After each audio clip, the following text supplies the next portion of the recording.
Ladies and ladies and ladies and a few brave gentlemen. I hope you get out of this alive.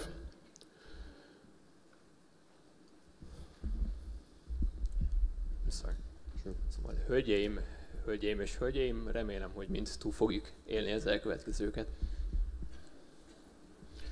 You who are about to suffer, that's the translators, they're going to translate this lecture, so we should thank them in advance. És köszönjük meg előre is a tolmácsoknak, akik szenvedni fognak velünk.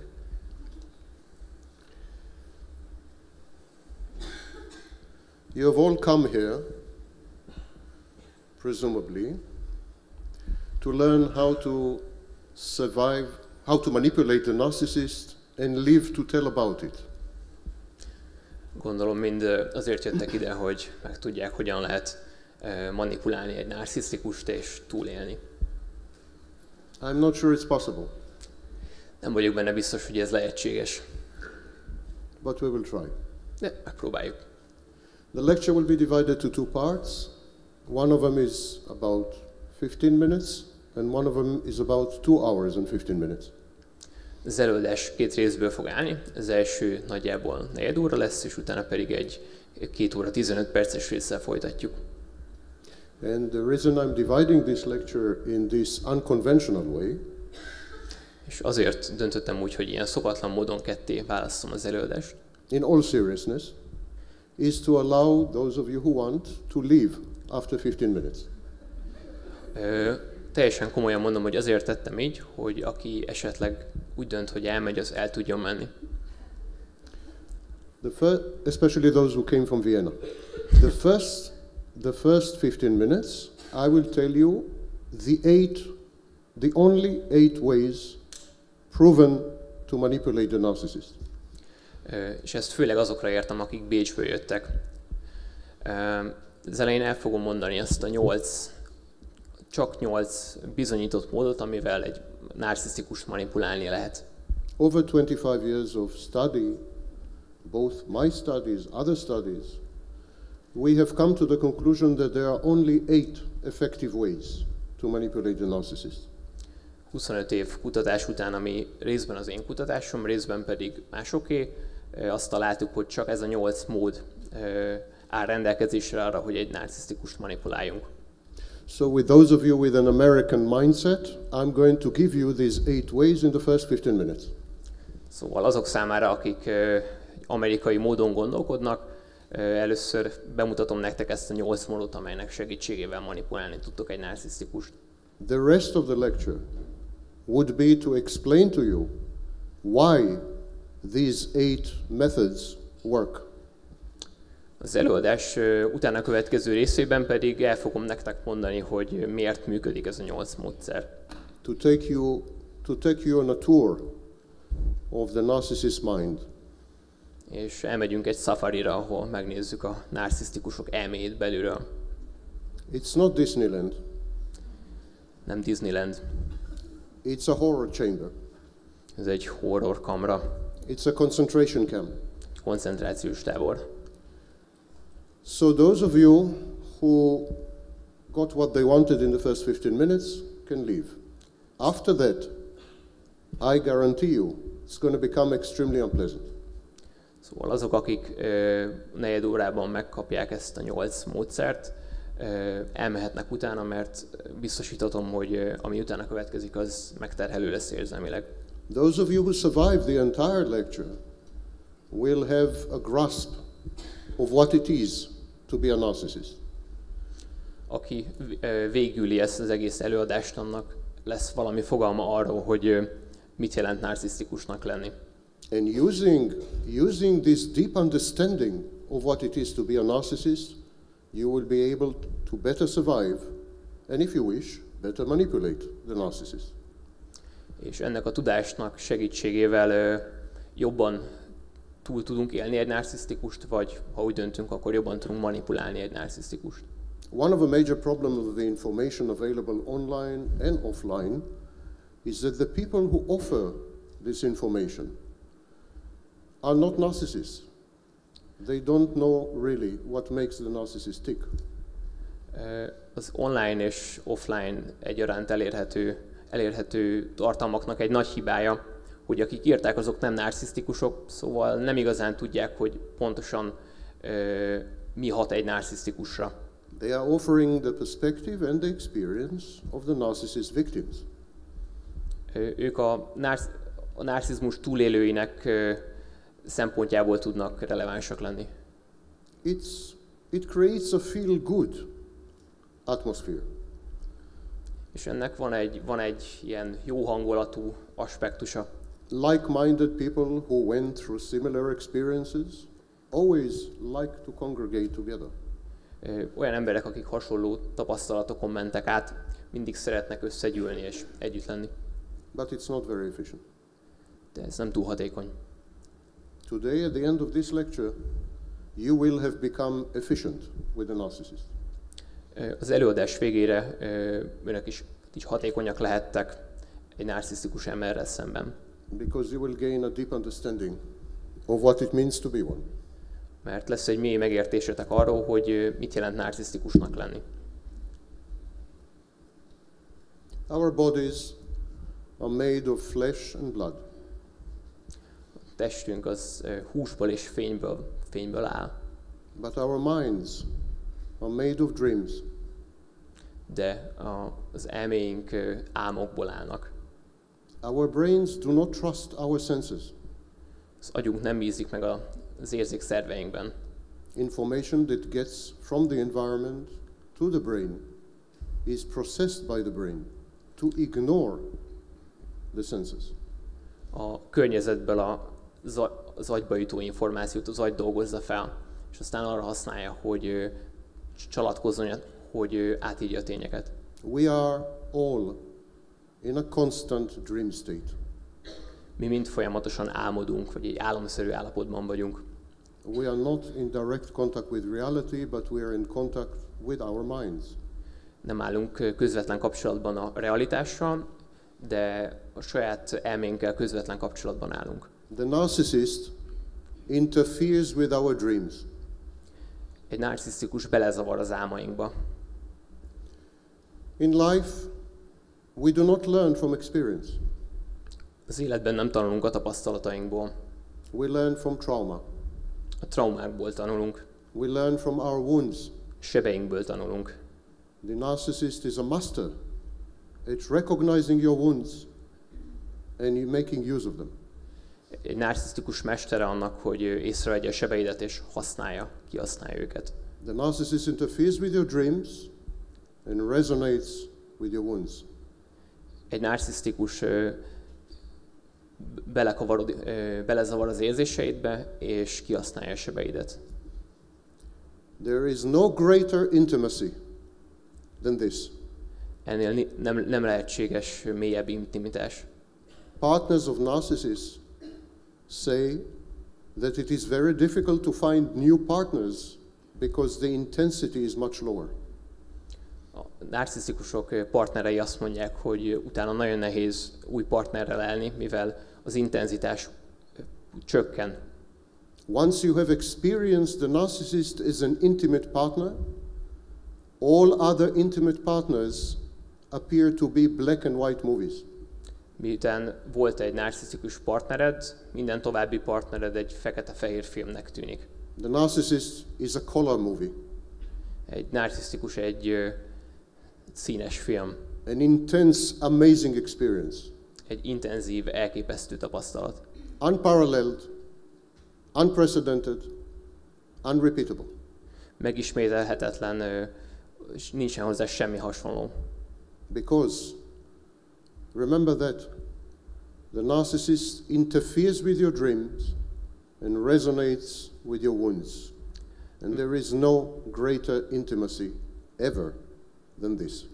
Mert ne felejtjétek, hogy egy narcisztikus kapcsolatba kerül az álmaiddal, rezonál a sebeiddel, és ennél soha semmilyen körülmények között nincsen nagyobb intimitás. Before we go into the mind of this pretty unique creature, let me, as promised, tell you what are the 8 techniques. Mielőtt alámerülünk ennek a hihetetlen lénynek az elméjébe, ahogy ígértem, először következzék a 8 technika. There are 8 techniques. I invented 7 of them, and I'm very sad to say that someone else invented the 8. 8 van, ebből 7-et én dolgoztam ki, és nagy szomorúságomra azt kell, hogy mondanom, hogy a 8-at nem én. It's devastating. I've never recovered from that. Egy szörnyű trauma volt, azóta sem jutottam rajta túl. But let's keep it between us. De maradjunk a komolyság talaján. By far the most effective technique is no contact.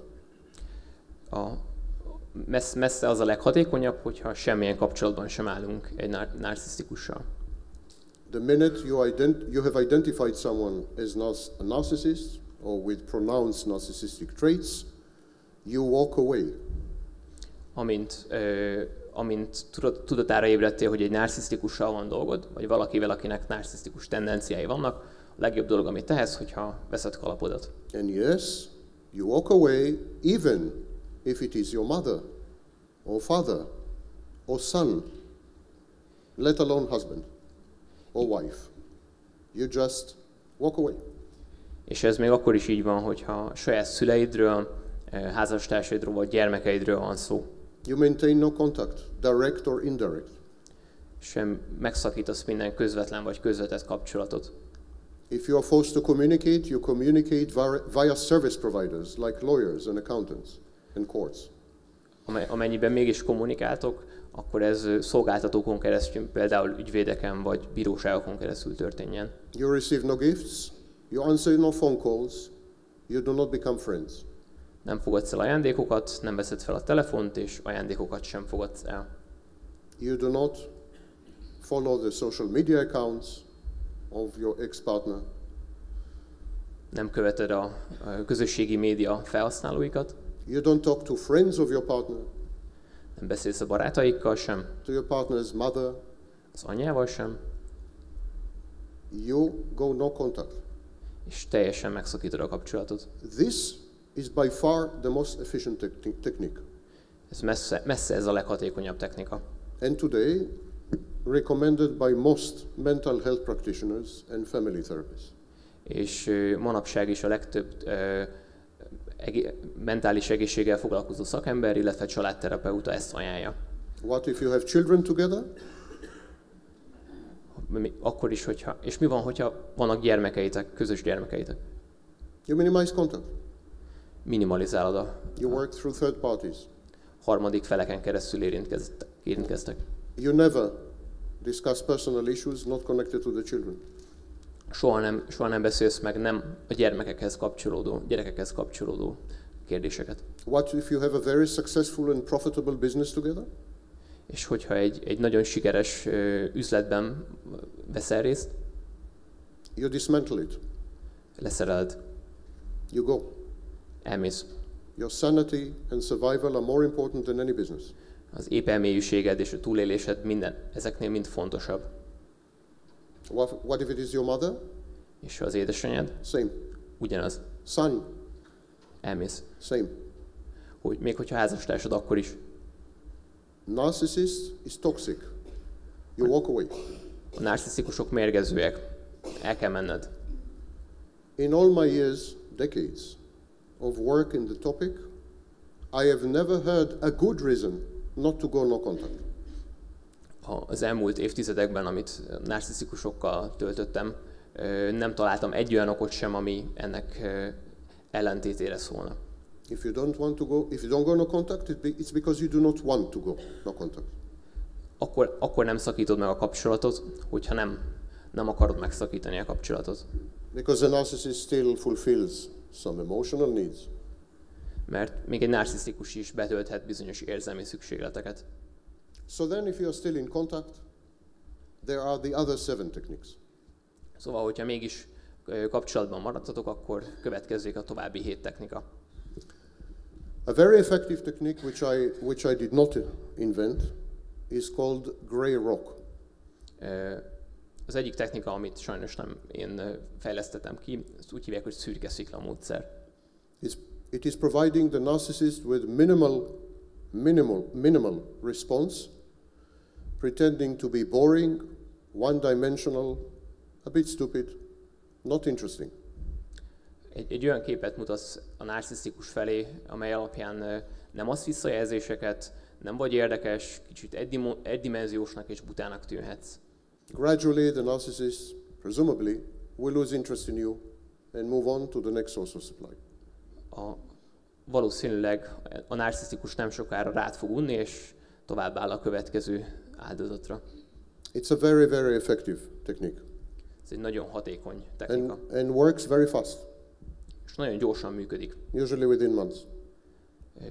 Általában hónapok lefolyása alatt. All you have to do is respond minimally, not to the point, ignore, stare, do nothing.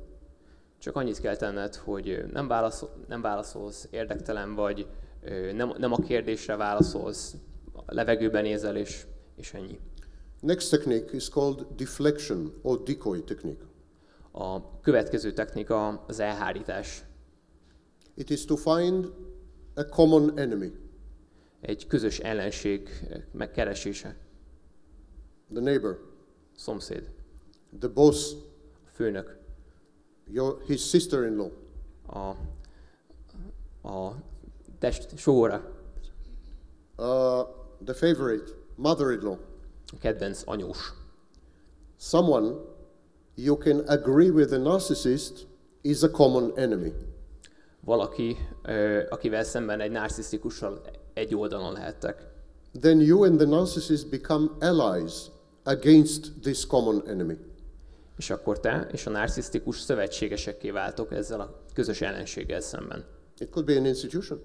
Lehet egy intézmény is. The ruling party. A kormányzó párt. The church. Az egyház. The United States. Az Egyesült Államok. It's a favorite. Egy kedvenc. You just find a common enemy, and then you become friends of the narcissist. Csak kerestek egy közös ellenséget, és már is barátok vagytok. So this technique is called deflection or decoy. Ezt hívják elhárításnak. The next technique is called mirroring. A következő technika neve tükrözés. It should never be used with a psychopathic narcissist. És ezt egy pszichopata narcisztikussal szemben soha nem szabad alkalmazni. Psychopathic narcissist has no impulse control, tends to be violent, and is defiant. Egy pszichopata narcisztikusnak nincsen kontrollja az impulzivitása felett, és emiatt rendkívül veszélyes. But with regular narcissists, it works miracles. De egy rendes narcisztikussal szemben csodákra képes ez a technika. You simply mirror the narcissist. Csak simán tükrözöd a narcisztikust. Mirroring is a very bad term that I chose because in a mirror everything is opposite, reverse. But actually it's copying, imitating the narcissist. A tükrözés kifejezés, amit én alkottam meg, annyiban nem pontos, hogy egy tükörben minden fordítva áll, míg a valóságban az történik, hogy másolod, imitálod a narcisztikust. He shouts, you shout. Ha ő kiabál, te is kiabálsz. He humiliates you, you humiliate him. Hogyha megaláz téged, te is megalázod őt. He cheats on you, you cheat on him. Ha megcsal, te is megcsalod. Whatever he does, you do. Bármit tesz veled, te ugyanazt teszed ő vele. The famous song, anything you can do, I can do better. Van ez a szám, anything you can do, I can do better. Akármit tudsz tenni, én azt jobban tudom, mint te. This is the essence of the technique. Ez ennek a technikának a lényege. It has two effects. Escalation. Narcissist is a coward, like all bullies. And escalation, when the narcissist faces escalation, he backs off. Két hatása van. Az egyik az eszkaláció, és mivel a narcisztikus, mint minden agresszor, alapvetően gyáva, amint elkezd eszkalálódni a helyzet, a narcisztikus visszalép egyet. Second effect, it creates in the narcissist self-awareness. The narcissist is not introspective. He doesn't have self-awareness. So mirroring helps the narcissist to see himself in the mirror, to see what he's doing. A második hatása, hogy tükröt tartunk ezzel a narcisztikusnak, aki ezzel reflektálni tud önmagára, vagy kap erre egy lehetőséget, ugyanis egy narcisztikusból hiányzik a saját érzéseivel való tisztában levés. I never know when the Hungarian part ends. Sose tudom, mikor van vége a magyar résznek. Okay. For those of you who study psychology, who are into psychology and like very much psychological phrases, this technique is actually a form of operant conditioning. Azok számára, akik szeretik a pszichológiát, vagy pszichológiát tanulnak, a releváns szakifejezés az operáns kondicionálás. Operant conditioning. So it conditions the narcissist to behave. Szóval ez a Behave. Szóval ezzel arra kondicionáljuk a narcisztikust, hogy megfelelően viselkedjen. We use operant conditioning in domesticating pets. A háziállatok megnevelésére is ezt használjuk. Only pets are a pleasure. Azzal a különbséggel csupán, hogy egy háziállat az kellemes. The next technique is known as shared psychosis or shared psychotic disorder. A következő technika a közös megosztott pszichózis. This technique has other names: delusional narrative, Stockholm syndrome, trauma bonding, etc. Ennek a technikának több neve is van, traumakötés, Stockholm szindróma, vagy... It is exactly the opposite of mirroring. Pontosan a tükrözés ellentéte. Whatever the narcissist does, you exaggerate. Bármit tesz egy narcisztikus, te ugyanezt túlzod el. So the narcissist says, I solved this problem at work today. Szóval egy narcisztikus azt mondja, hogy volt ez a probléma a munkahelyemen, és megoldottam. All my stupid colleagues and my idiot boss could not solve it. I came in 5 minutes, I solved it. A hülye főnököm és a kollégáim esélytelen volt, hogy megoldják, én jöttem és megoldottam. 5 perc alatt. In shared psychosis, the response would be, why did it take you 5 minutes? You are such an amazing genius. Normally it would take you 2 minutes. Egy megosztott pszichózis során visszakérdez az ember, hogy miért 5 perc, miért amekkora zseni vagy, miért nem oldottad meg 2 perc alatt. And why do you spend your time in this stupid job with these retards? You deserve a lot better. You are a genius of global proportions. Not recognized yet, but you know. És egyáltalán miért dolgozol ezek között az ostobák között? Hát egy világméretű zseni vagy, hát még ez nem jött ki, de az vagy, hogy mit keresel itt. You create a caricature. You caricaturize the narcissist's grandiosity and behaviors. You make caricature out of the narcissist's grandiosity and behaviors. Karikírozod a narcisztikus grandiozitását, illetve viselkedését. Egy karikatúrát készítesz belőle. And in literature, this is known as parody. You parody the narcissist. Az irodalomtudomány ezt nevezi paródiának, és parodizálsz ezzel egy narcisztikust. Parodia. This has the amazing effect that the narcissist becomes modest. Ennek az a hihetetlen hatása van, hogy a narcisztikus szerényé válik. A typical reaction, well, don't exaggerate, you know, I'm not such a genius. Tipikus reakció erre az, hogy hát ne túlozz, hát nem vagyok azért ekkora zseni. And it's therefore a technique of behavior modification. Ez ennek megfelelően egy viselkedési módosító, modifikációs technika. You enter the psychotic world of the narcissist and you enhance it, you amplify it, so that even the narcissist sees how crazy he is. Belelépsz a narcisztikus belső furcsa világába, felerősíted, és így még a narcisztikus is látja, hogy mennyire torz ez. The next technique is closely allied, closely connected to this technique. A következő technológia lazán kapcsolódik ehhez az előzőhöz. It is to provide the narcissist with calibrated, reasonable, but very high-grade narcissistic supply.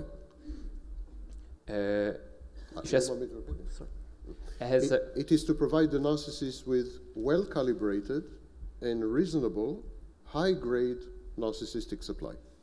És ez pedig úgy történik, hogy ezt a narcisztikust ellátjuk egy jól bekalibrált, magas minőségű narcisztikus forrással. Narcissistic supply is of course attention. Essentially, attention. The attention could be positive, but also negative.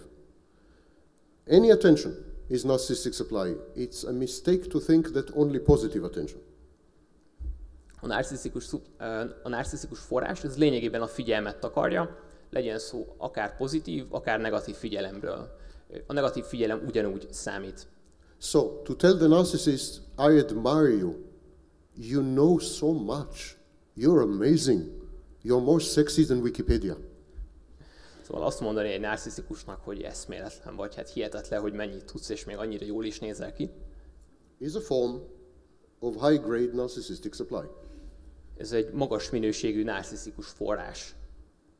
But to say to the narcissist, I am terrified of you, you frighten me, you are so strong and so ruthless and so cruel, that is also high-grade narcissistic supply. De hogyha azt mondjuk ennek a narcisztikusnak, hogy megrémítesz, félelmetes vagy, annyira erős vagy, és kegyetlen és irgalmatlan, azzal ugyanezt a magas minőségű narcisztikus forrást biztosítjuk számára. Narcissistic supply is a drug, and the narcissist is a junkie. A narcisztikus forrás az egy drog, és egy narcisztikus az drogos. The technique is simple. You become the pusher. Egyszerű a technika, te leszel a dealer. You just provide the drug, the fix, the dose. Te adod neki a napi adagot. This creates extreme dependency. Ez pedig extrém függőséghez vezet. And actually, narcissists with a very high, with a source of very high grade supply, become codependent, or even borderline. És borderline? Borderline. És azok a narcisztikusok, akik ezt a magas minőségű narcisztikus forrást megkapják, azok társfüggők, azaz codependensek lesznek, és elkezdenek borderline-ra hajazni. Narcissists are dependent personalities. Egy narcisztikus az egy függő személyiség. Make sure they depend on you. Bizonyos, hogy meg róla, hogy te vagy az, akitől függenek. You provide good supply, you can name your price. Hogyha jó az anyagod, te szabod meg az árat. Like in Harlem. Mint Harlemben. The next technique is known as withholding. A következő technika neve visszatartás. Opposite of the previous technique. És ez pedig az előző technikának a szöges ellentéte. In the previous technique, you give supply. Az előző technika során te In this technique, you withhold supply. You do not give supply. Az előző technikában te biztosítod ezt a forrást, ebben a technikában pedig te vagy az, aki visszatartja ezt a forrást. You withhold communication, silent treatment. Csendes kezelés, nem kommunikálsz vele. You withhold sex. Nem szexelsz vele. You withhold sexual exclusivity. This is known as triangulation. Nem, tovább megcsalod, ezt hívják szexuális triangulációnak. So, you withhold critical elements that are critical to the narcissist self-regulation. Visszatartasz olyan dolgokat, amelyek az ő önszabályozásához elengedhetetlenek. By withholding these elements, you force the narcissist to court you. Azzal, hogy visszatartod ezeket a dolgokat tőle, arra kényszeríted a narcisztikust, hogy udvaroljon neked. To try to force you to extract what you are withholding. Hogy végül megad neki, rákényszerítsen, hogy megad neki, amire szüksége van. You withhold sex, suddenly he is very interested. Ha nem szexelsz vele, hirtelen nagyon szeretne. You withhold communication, suddenly he constantly tries to communicate. Nem kommunikálsz vele, akkor hirtelen ő nagyon szeretne veled kommunikálni. You triangulate with another man, he becomes jealous and possessive. Hogyha triangulálsz és megcsalod egy másik férfivel, akkor hirtelen nagyon féltékeny lesz. Withholding is a very powerful technique. A visszatartás egy nagyon erős technika. Up to a point. Egy bizonyos szintig. It must be combined with the previous technique. Ezt kombinálni kell az előző technikával. Never alone. Soha nem magában. So, short bursts of high-grade supply short bursts, short periods of withholding. Supply, withholding, supply, withholding. Egy rövid időre megadod neki, amire vágyik, magas minőségben, utána pedig megvonod tőle, és ezt a kettőt váltogatod. And this is known as intermittent reinforcement. Ezt hívják időszakos megerősítésnek. If you have a look, a fresh look at the techniques that I've described, what strikes you? Hogyha egy friss szemmel ránézel mindezekre a most bemutatott technikákra, mi az, ahol kilóg a lógláb? All these techniques. Az összes technikánál. Intermittent reinforcement, időszakos megerősítés, conditioning, kondicionálás, trauma bonding. traumakötés. What strikes you? Mi az, ami megüti a füledet? These are exactly narcissistic behaviors. Ezek mind narcisztikus viselkedésmódok. That's exactly what the narcissist does. Ez pontosan az, amit a narcisztikus veled csinál. To you. Veled. In other words, the only way to manipulate a narcissist and survive to tell about it Szóval az egyetlen módja annak, hogy manipuláljunk egy narcisztikust, és túléljük ezt az egész folyamatot, is to become one. az, hogy te is egyé váljál, egy narcisztikussá váljál. In a minute we'll talk about it. This kind of acquired behavior is known as narcissistic psychopathic overlay. Overlay. Ezt hívják, ezt a technikát, amiről nem sokára beszélni fogunk, ezt hívják pszichopata narcisztikus átfedésnek. Our studies show clearly, all over the world, that partners of narcissists, over time, as they are traumatized and victimized, develop pronounced narcissistic and psychopathic behaviors. Az összes tanulmányunk azt mutatja, hogy akik narcisztikusok partnerei, az idő előre haladtával maguk is pszichopata és narcisztikus jegyeket kezdenek el mutatni. Narcissism, ladies and gentlemen, is far more infectious than the coronavirus. Hölgyeim és uraim, a narcizmus sokkal fertőzőbb, mint a koronavírus. And far more widespread. És sokkal elterjedtebb is. And there is no way to quarantine the victims. És nincsen karantén. So, this is precisely coming back to the beginning, why my only recommendation, is no contact. Always has been my recommendation since I invented it, and to this very moment. Only no contact. És itt csatlakoznék vissza az előadásom kezdetéhez, amikor is azt mondtam, hogy ez egyetlen igazán jó módszer az, hogyha megszakítjuk a kapcsolatot. Pont ezért ezt én dolgoztam ki, és mindig is ezt mondtam, hogy ez az egyetlen igazán előrevívő módszer. You remain in contact with the narcissist, you are playing with fire. Ha kapcsolatban maradsz egy narcisztikussal, akkor a tűzzel játszol. You are playing with your soul. A lelkeddel játszol. With your sanity. Az épp elmélyűségeddel játszol. You will end up being narcissists and psychopaths. Vagy narcisztikus leszel a végére és pszichopata is. These behaviors, the narcissistic psychopathic overlay, these behaviors are transient, they are temporary. Ezek a viselkedésformák, amiket a pszichopata narcisztikus átfedésben leírtam, ezek átmenetiek. Victims of complex post-traumatic stress disorder display behaviors which are identical to borderline personality disorder. A komplex poszttraumás stresszavar áldozatai olyan viselkedésformákat mutatnak, ami a borderline-nal egyezik meg. As the trauma heals, these behaviors vanish. Ahogyan a trauma gyógyul, ezek a viselkedésformák eltűnnek. Except two things that never ever recover. Kivéve két dolog, amely soha nem fog eltűnni. The ability to trust other people. A másokban való megbízás képessége. And empathy. És az empátia. Victims of narcissism, people with long exposure to narcissists and psychopaths develop empathic deficit that never recovers. Azok, akiket egy pszichopata narcisztikus megsebzett egy kapcsolatban, hosszú távon az empátiás hiányt fognak elszenvedni. Similar empathic deficit we can find among alcoholics.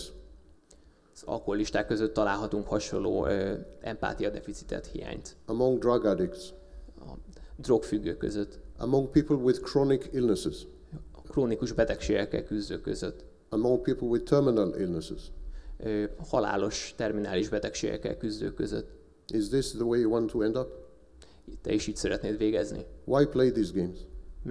Miért játszsz a játékot? What is the aim of manipulating the narcissist? Mi a célja annak, hogy manipulálj egy narcisztikust? Don't even pack your things. Ne is pakold össze a Don't dolgaidat. bother. Az még azzal se törődj. Walk away. Fogd magad és menj el. Fuss. This has been the 45 minute, 15 minutes that I promised. És hát ez volt a 45 perces, 15 perc, amit ígértem. And now I'm inviting you to a tour of the narcissist mind. És most pedig betekintést nyerhetünk egy narcisztikus elméjébe. As we tour the narcissist mind, you will understand why each of these techniques is working. So this is actually the second part of the lecture, is to explain to you why these techniques are working and to allow you, with this deeper understanding, to use these techniques more effectively. És miközben betekintést nyerünk egy narcisztikus elméjébe, meg fogjátok érteni, hogy miért működnek ezek a technikák, és hogy hogyan lehet őket használni. Mi ennek a háttere.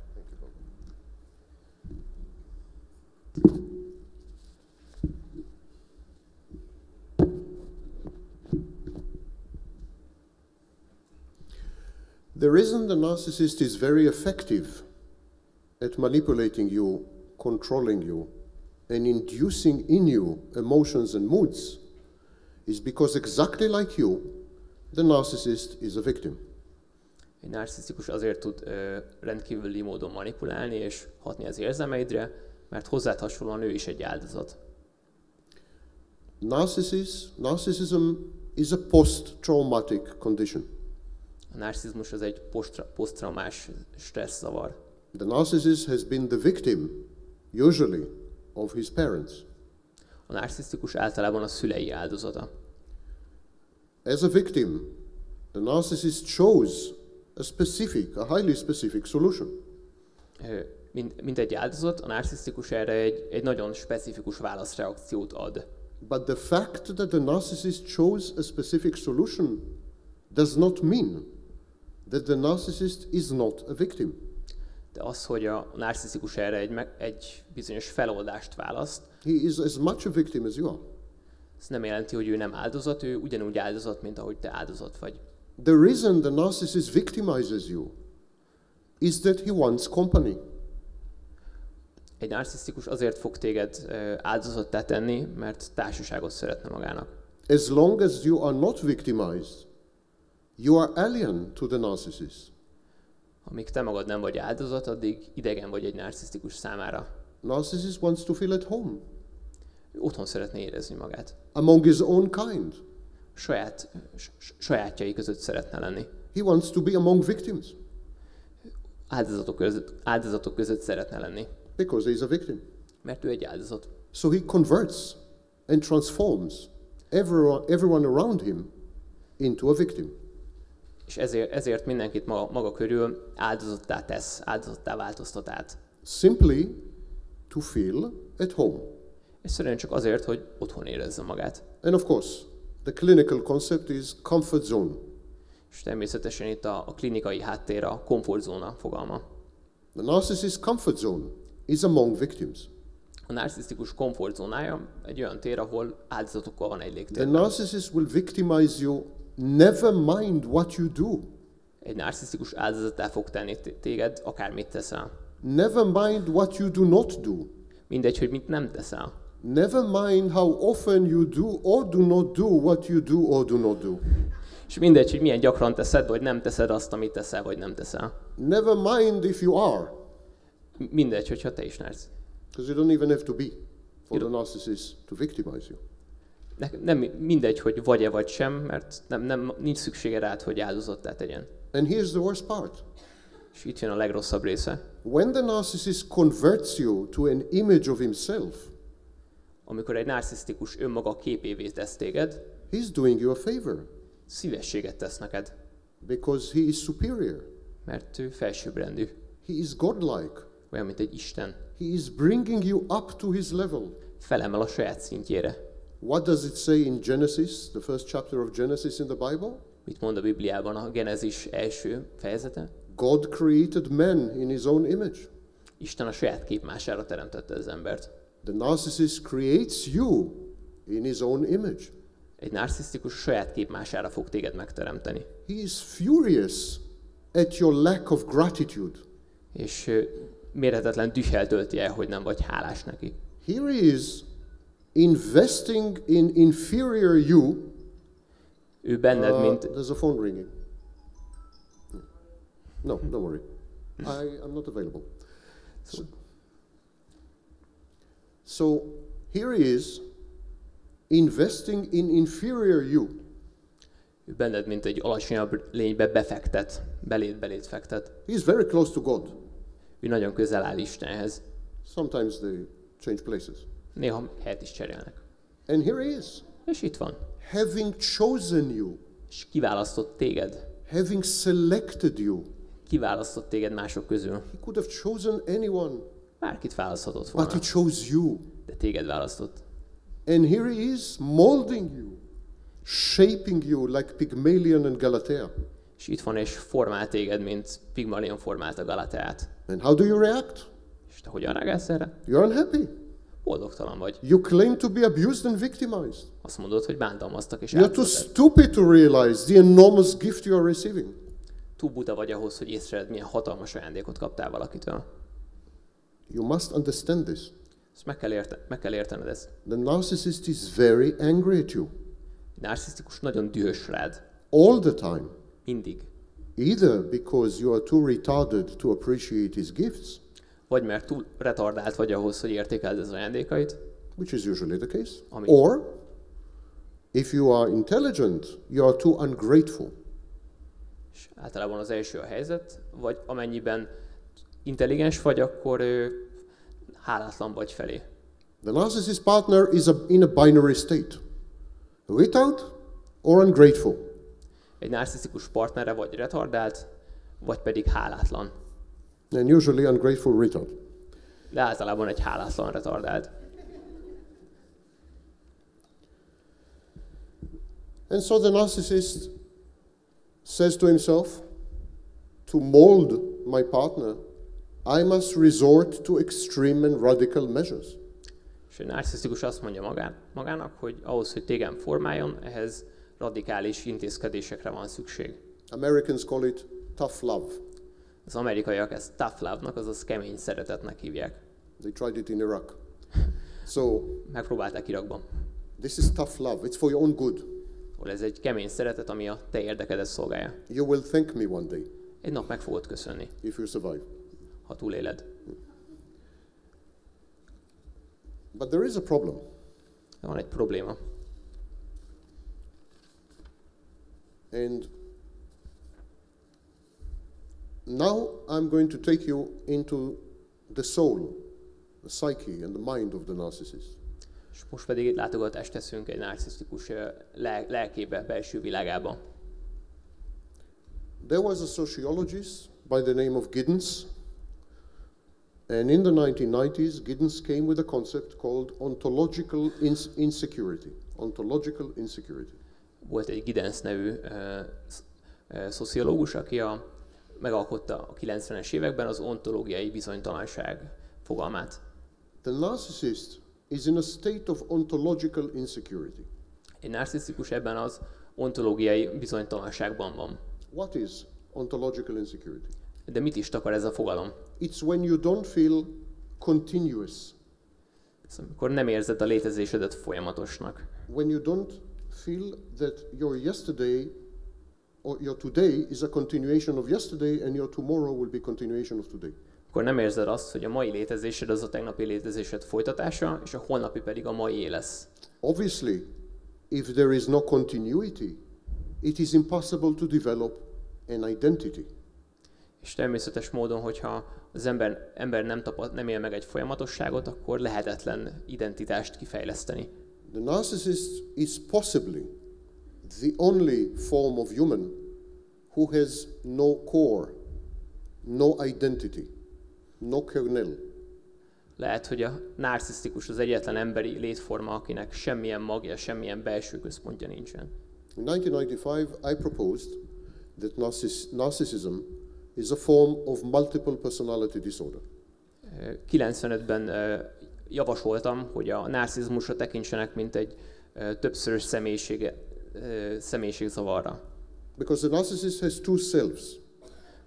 Mert egy narcisztikusnak két énje van. True self, az igazi én, which is a traumatized, very, very young child, ami egy traumatizált, nagyon fiatal gyermek, who is paralyzed by fear and hurt. Akit megbénítja a félelem és a fájdalom. So, this child is dysfunctional and has no effect on the psychodynamics of the narcissist. És ez a gyerek diszfunkciós, és semmilyen hatása nincs a narcisztikus viselkedésmódjára, működésmódjára. And there is the false self, és van a hamis én, which is godlike. ami istenszerű. We'll come to it a bit later. De majd visszatérünk So később. two selves, yes, true and false. A két énje van, egy valódi és egy igazi és egy hamis. Technically, it's multiple personality disorder because it's a person with two personalities. Lényegében többszörös személyiségzavarral rendelkezik, mert két személyisége van. But I was wrong. Tehát tévedtem. It's the second time I admit something today. I don't know what's happening to me. I was wrong.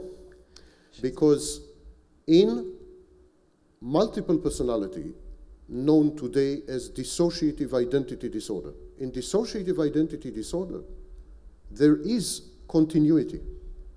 És azért tévedtem, amit ma már érdekes módon másodszor vallok be, mert a többszörös személyiségzavarban, az a disszociatív identitászavarban van egyfajta folyamatosság.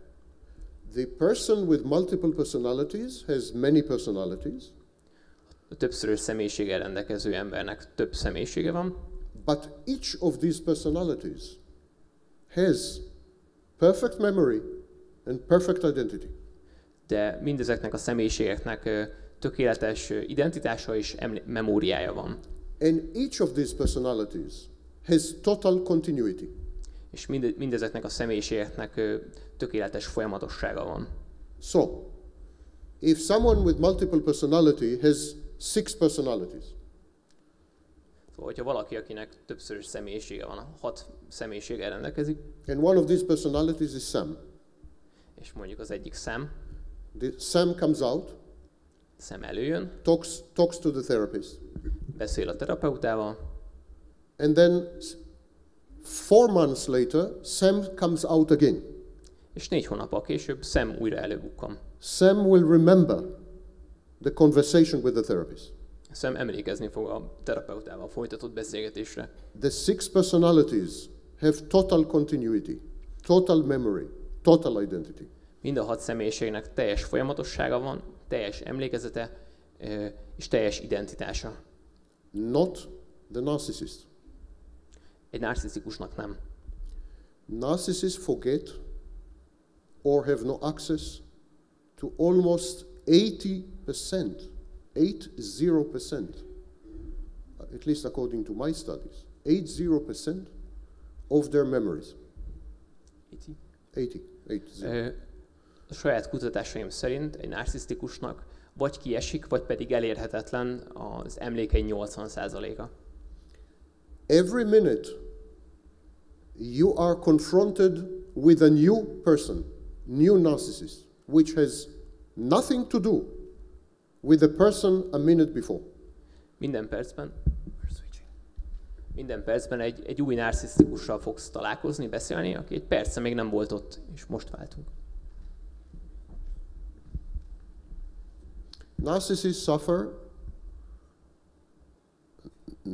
suffer from something called dissociation. A narcisztikus ember diszociatív viselkedéstől szenved. Dissociation is breaks in memory.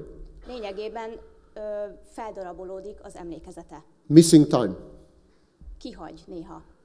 So the narcissist misses seconds, milliseconds, microseconds, but misses all the time.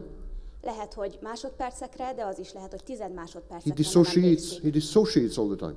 Tehát mindig darabolódik az Is emlékezete. not continuous. Nem folytatólagos. How to live like that? Hogyan lehet így élni? What the narcissist does is called, in clinical terms, confabulation. Ezt hívják, amit a narcisztikus személy csinál, az lényegében egy meseszövés. The Konfabuláció. narcissist invents stories to cover the missing parts. A narcisztikus személy kitalál történeteket arra, hogy a hiányzó darabokat kitöltse.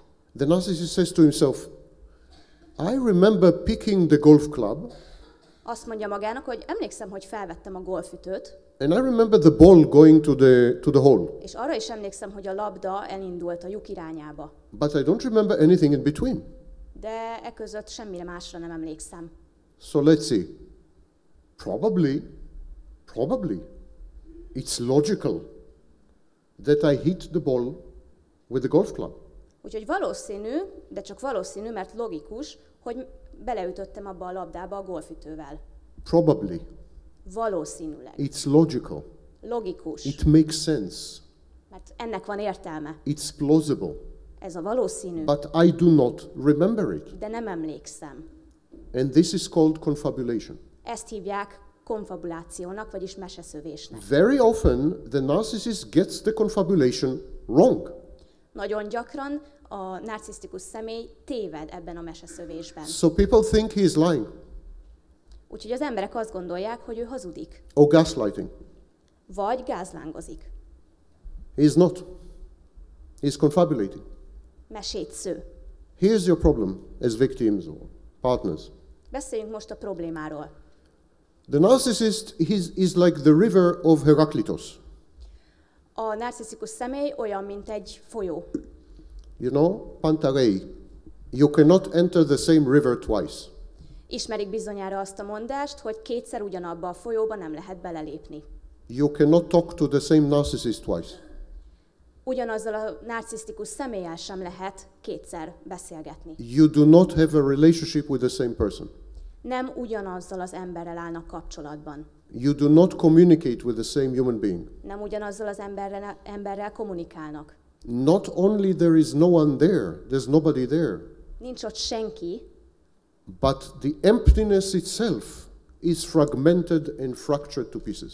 és ezen kívül, vagy emellett az az üresség szétdarabolódott. It's like an empty, beautiful, empty palace Olyan, mint egy üres, de gyönyörű palota. with no inhabitants, Senki nem lakik benne, and the walls themselves csupán a falak are állnak. cracked and falling down. És ezek a falak repedésekkel telik, és omladoznak. Partners of narcissists cannot digest this.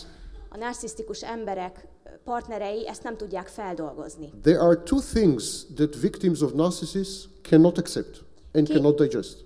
Két dolog van, amit a partnerek nem tudnak egyszerűen megemészteni. One, Az első, the narcissist does not exist. a narcisztikus nem létezik. There is nobody home. Nincs otthon senki. There is no person there. Nincs ott ember. I mean, probably many of you know that I'm a narcissist, yes? Valószínűleg sokan önök közül tudják, hogy én magam is narcisztikus személyiség vagyok. I've been diagnosed with narcissistic personality disorder Diagnosztizált narcisztikus.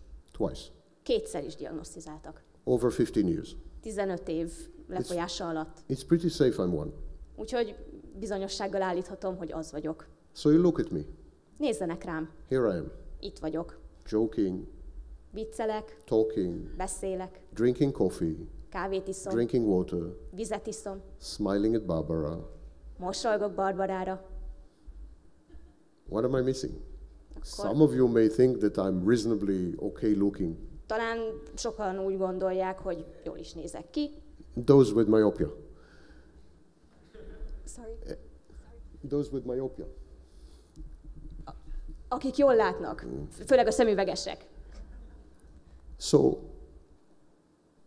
it is impossible for you to grasp that there is nobody here behind this lectern. Ezért önöknek rendkívül nehéz felfogni, megemészteni azt, hogy emögött a pódium mögött senki nem áll. Trust me on this. De bízzanak bennem. There is nobody here. Tényleg nincs itt senki. You are experiencing mass delusion.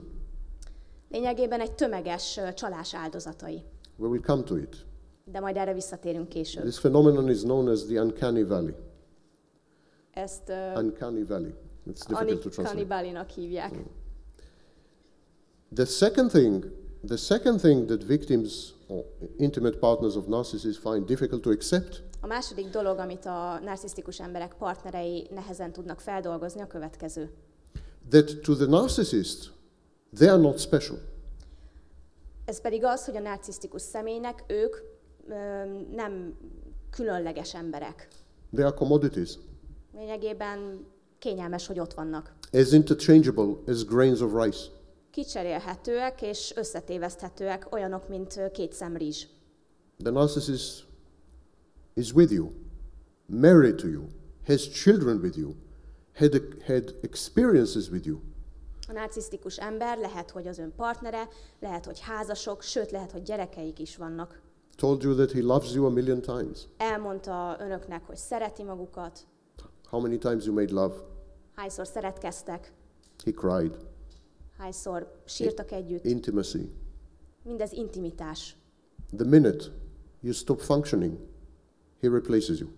De amint ön nem funkcionál tovább, ön helyettesíteni fogja. Because you are a commodity. Mert, mint mondtam, csak egy kényelmi eszköz. The narcissist loves his wife, and he also loves rice. A narcisztikus személy szereti a feleségét, de ugyanúgy szereti a rizst. And very often he cannot tell the difference. És nagyon gyakran nem tudja megkülönböztetni a kettőt. Victims find it shattering because their individuality is challenged. Az áldozatok számára ez sokkoló, mivel a saját identitásukat kérdőjelezik meg. So this is the first thing, ontological insecurity, dissociation, confabulation, nobody home, no one there. Ez tehát az első rész, a meseszövés, az, hogy nincs otthon senki. Sorry, before I go to the second thing. So, stop communicating so hard. Mielőtt tovább mennék, még hadd mondjam el, hogy ne próbáljanak meg ennyire erősen, vagy túl erősen kapcsolatba lépni velük. You cannot negotiate with a non-entity. Nem lehet velük egyezkedni. Your agreements mean nothing because no one signed them. Semmit nem jelent az egyességük, mert senki nem írta alá. You are talking to him, you are talking to yourself. Hogyha vele beszélgetnek, akkor lényegében önmagukkal beszélgetnek. It's a ghost, less than a ghost. Egy szellem, sőt, kevesebb annál. It's a pretension, it's a piece of fiction. The false self is a piece of fiction. Egy feltételezés csupán, ami ott áll önökkel szemben. It's a bad movie. Egy rossz film. It's a script. Egy szövegkönyv. Why do I resemble a human being so Nézek well? ki? Miért nézek ki mégis úgy, mint egy ember? How do I give this almost perfect rendition of a human being? Hogy tudnak összetéveszteni egy valódi emberrel?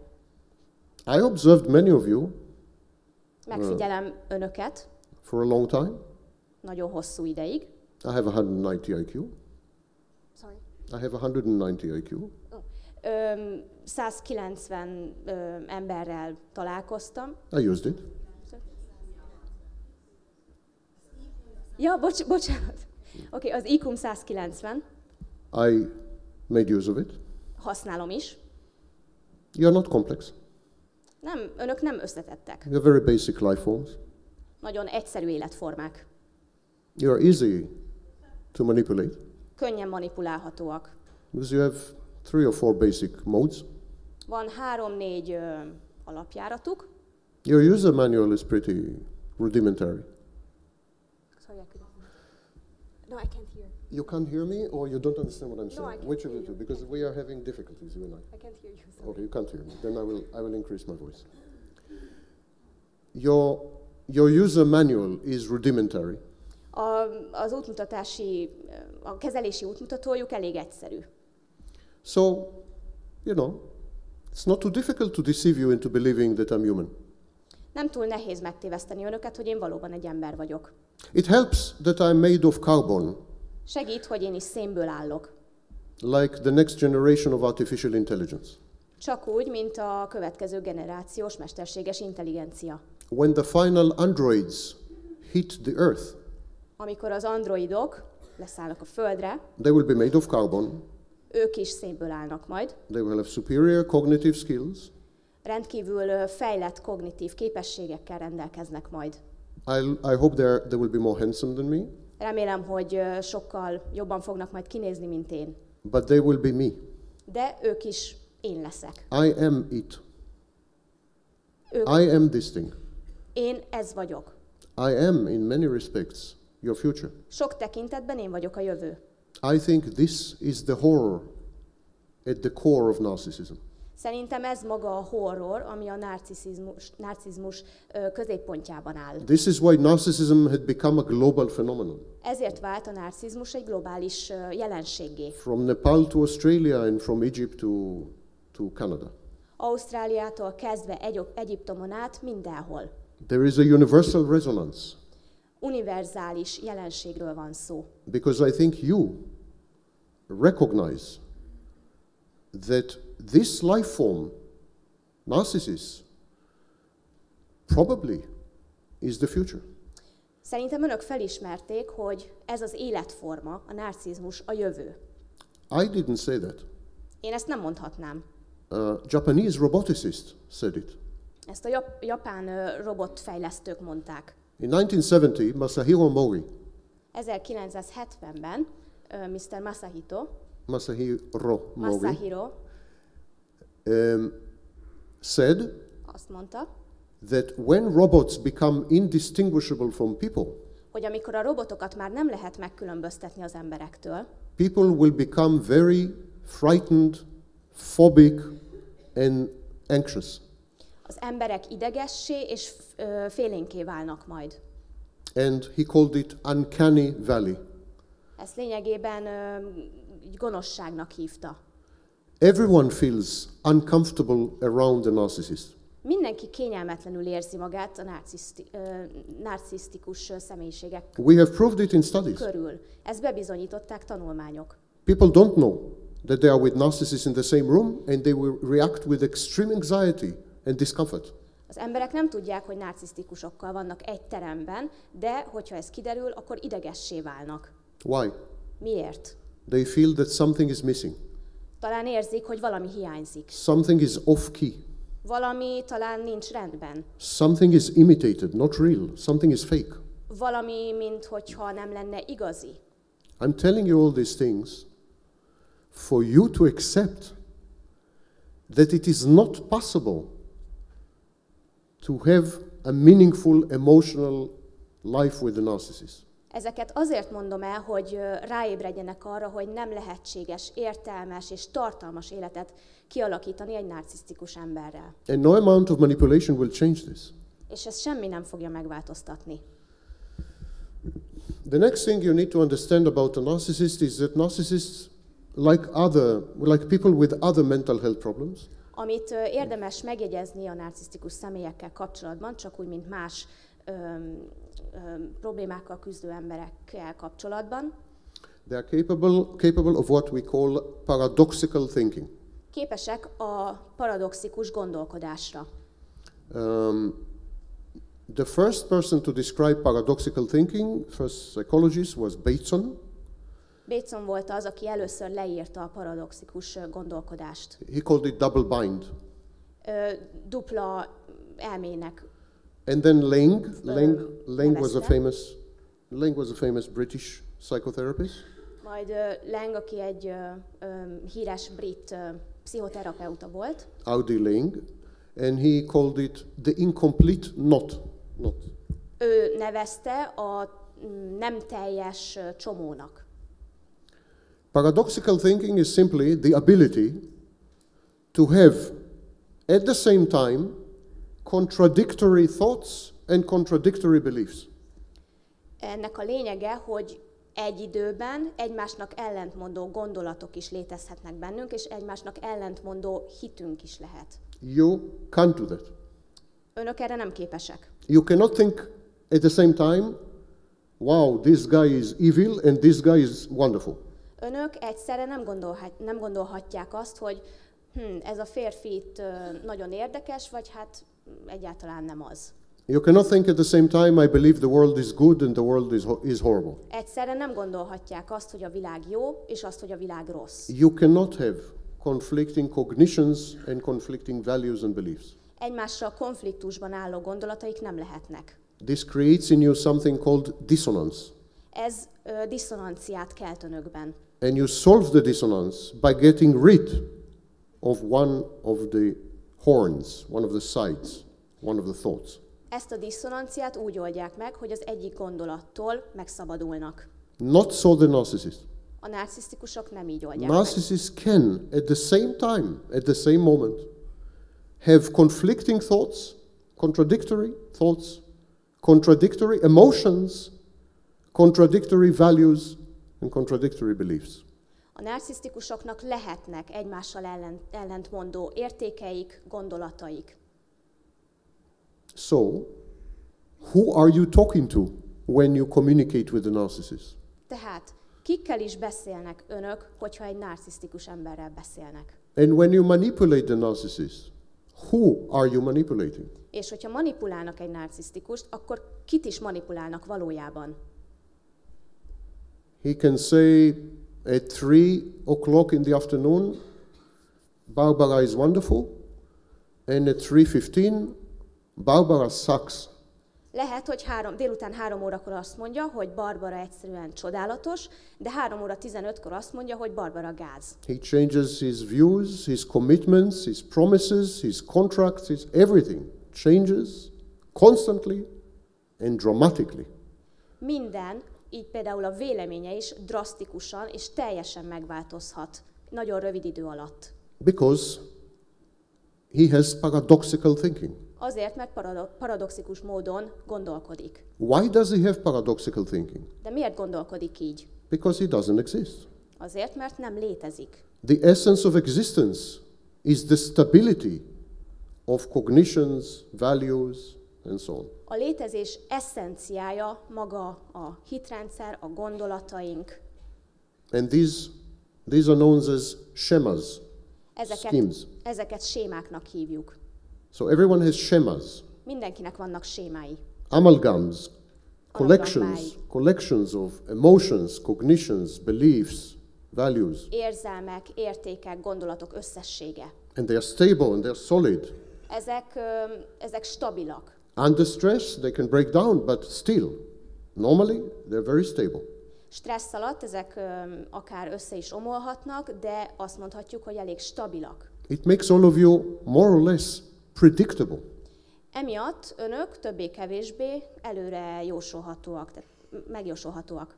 Reliable. Lehet önökre támaszkodni. And of course it allows society to function. És természetesen funkcionálnak is. Narcissists and psychopaths, by the way, A narcisztikusok és a pszichopaták is. have none of this. Ezek közül semmivel nem rendelkeznek. They go with the flow. Egyszerűen csak úsznak az árral. And they react to internal dynamics by changing themselves so completely that they are utterly new. A belső dinamikára reflektálva változtatják saját magukat, szinte addig a szintig, hogy teljesen mások lesznek. It is utterly disorienting. Teljesen iránytalan. It's like shape-shifting. Olyan, mintha alakváltoztatást You know, in látnánk, science fiction movies, mint shape-shifting. a sci-fi filmekben, It's chimerical. mint a kimera. It's very, very disorienting and sometimes frightening. Rendkívül összezavaró, és néha még ijesztő is. And always infuriating. Gyakran dühöt is kelt. Intimate partners and victims of narcissists spend huge amounts of time trying to nail down the jelly. A narcisztikusok partnerei rengeteg időt töltenek azzal, hogy próbálják meghatározni, hogy mivel is állnak szemben. But yesterday you said this. De tegnap ezt mondtad. But you promised this. Ezt ígérted meg. But didn't we agree? De nem egyeztünk meg valamiben? Total waste of time. Szinte idővesztegetés.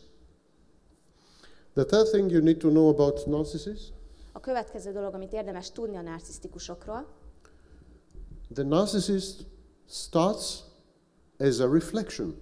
A narcisztikus reflexióként kezdi. It's the only human being that starts its conscious existence as a reflection. Az egyetlen olyan lény, amely a létezését reflexióként kezdi.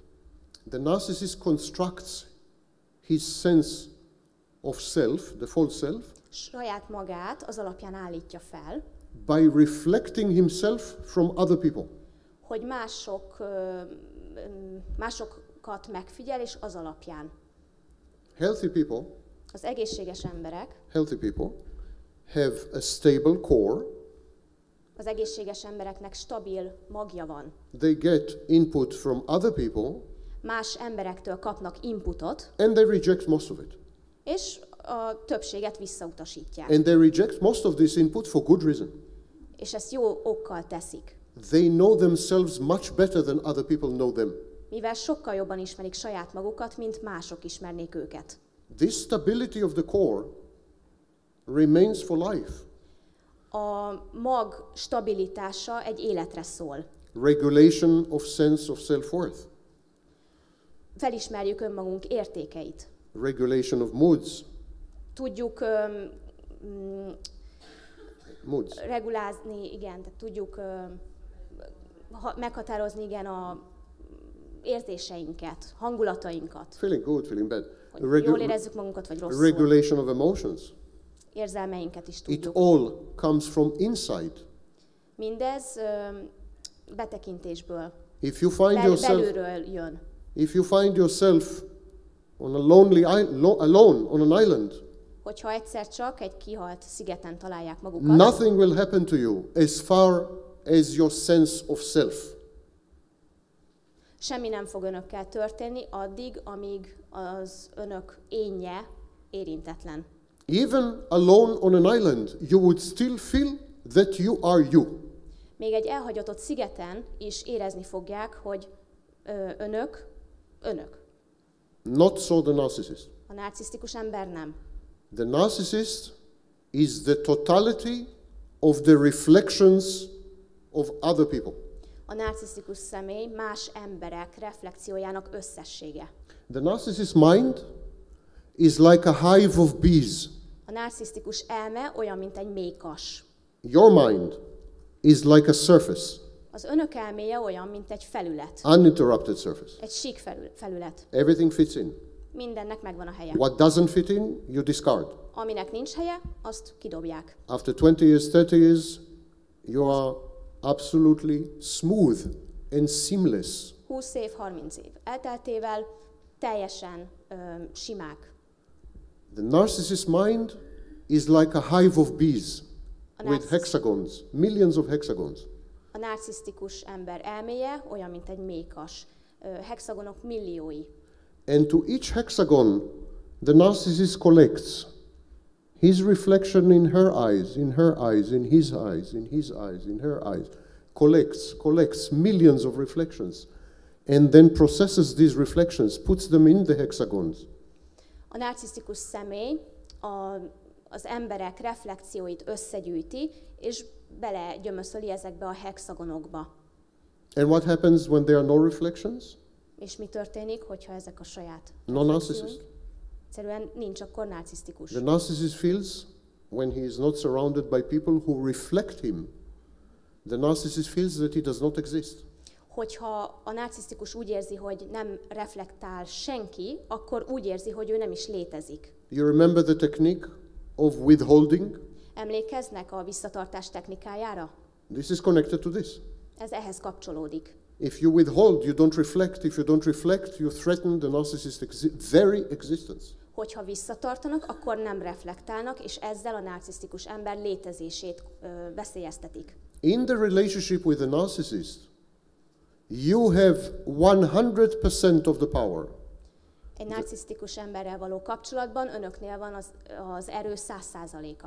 The narcissist has 0.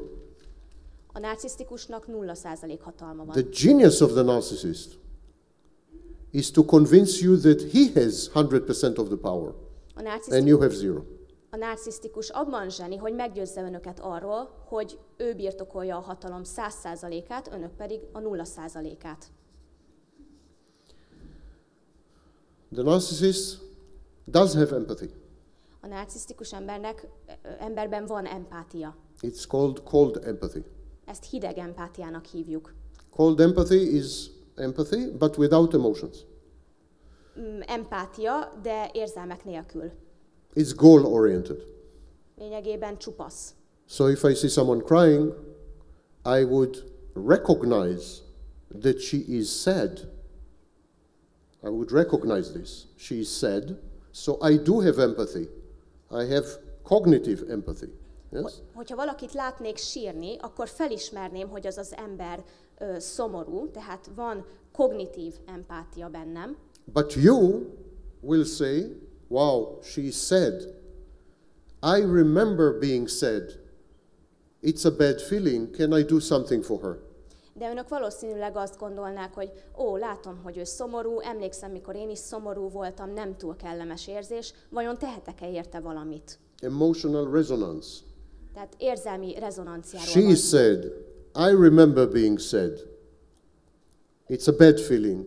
I want to help. Ő szomorú, én emlékszem arra, hogy milyen szomorúnak lenni, rossz érzés, és ezért szeretnék neki segíteni. The narcissist says, or the psychopath, she is sad. I know what it means to be sad. Not from personal experience, but I know. I read in books, I observed. I know what it means to be sad cognitively. A narcisztikus és a pszichopata ember viszont meglát egy síró embert, azt mondja, hogy tudom mi az, hogy szomorúnak lenni, mert olvastam róla mondjuk egy könyvben. Now, if I play my cards right, probably at the end of the night I can have sex with her. De ezt nem személyes tapasztalatból tudom. És hogyha jól játszom ki a kártyáimat, akkor lehet, hogy ma este lefeküdhetek vele. Because she is broken, she is vulnerable. Mivel össze van törve és sebezhető. Her defenses are down. It's an opportunity. Épp most nem védekezik semmivel, úgyhogy ez számomra egy lehetőség. Cold empathy is empathy used to find your vulnerabilities. A hideg empátia lényege, hogy megtaláljuk mások sérülékeny pontjait. And then use these vulnerabilities to obtain goals. Narcissistic supply, sex, money, power, contacts, whatever. És ezeket saját céljukra fordítják a narcisztikusok, legyen az szex, pénz vagy hatalom. So, never ever show the narcissist any emotion. Éppen ezért soha, de soha nem mutassák ki érzelmeiket egy narcisztikus ember jelenlétében. Starve the narcissist called empathy of information. Do not provide information to the narcissist called empathy. Éheztessék őt. Legyen ez hideg empátia. You want to cry? There's always the toilet. Hogyha szeretnének sírni, akkor menjenek el a mosdóba. You're happy? Keep it to yourself. Hogyha boldogok, tartsák magukban. It's like the Miranda warning. Any emotion you show can and will be used against you. Ez olyan, mint a Miranda jogok felolvasása, hogy minden érzelem, amit kimutatnak, felhasználható önök ellen. And this is called empathy. Ezt hívják empátiának. Bocsánat, ez a hideg empátia. Similarly, never ever offer the narcissist help or advice. Hasonlóképpen soha ne ajánljanak fel segítséget vagy tanácsot egy narcisztikus embernek. It's extremely difficult. Nagyon nehéz. Many of you love the narcissist. Sokan önök közül talán szeretnek egy narcisztikus embert. It's a different lecture. What's wrong with you? Azt majd egy másik alkalom során megvitatjuk, hogy mi is a probléma önökkel. But many of you do. De sokan önök közül mégis szeretik. And when you love someone, I heard, you want to help. És hogyha szeretnek valamit, akkor legalábbis én úgy hallottam, akkor szeretnének rajta segíteni. You want to prevent bad things from happening. Szeretnék to that person. megelőzni azt, hogy azzal az emberrel rossz dolog történjen. You want to guide the person in the right direction if you know the right direction. Szeretnék a jó irányba terelni azt az embert, hogyha önök ismerik a jó irányt. Or you just want to hold the person. Vagy lehet, hogy csak szeretnék támogatni azt az embert. These are critical mistakes with a narcissist. Ezek kritikus hibák egy narcisztikus emberrel. I repeat, never ever offer help, advice, guidance or holding. Megismétlem, soha, de soha ne ajánlják fel segítségüket, támogatásukat, vagy azt, hogy segítenek egy narcisztikus embernek. For two reasons. 2 okból is. One, the narcissist will interpret your behavior as weakness, as vulnerability. Először is azért, mert a narcisztikus ember úgy fogja értelmezni a szándékukat, mint egy gyengeséget. Something he can leverage, something he can use to obtain goals in the future. Olyas valami lesz számára, amit felhasználhat majd ön ellen a jövőben. He will begin to fake the need for help. Elkezdi majd imitálni, elkezd majd úgy tenni, mint hogyha szüksége lenne a segítségükre. Second thing, if you offer the narcissist help and advice, he will think that you are humiliating him. Másodszorban pedig, hogyha tanácsot vagy segítséget ajánl egy narcisztikus embernek, talán azt gondolhatja, hogy megalázza őt. It's narcissistic injury. Ez a narcisztikus seb. The narcissist doesn't need help from you. A narcisztikus embernek nincs szüksége önöktől segítségre. Narcissist doesn't need help from anyone. Senkitől sincs szüksége rá. He's above help. Neki nincs szüksége segítségre. He's omnipotent. He's all-powerful. Ő rendkívüli hatalmú, erős.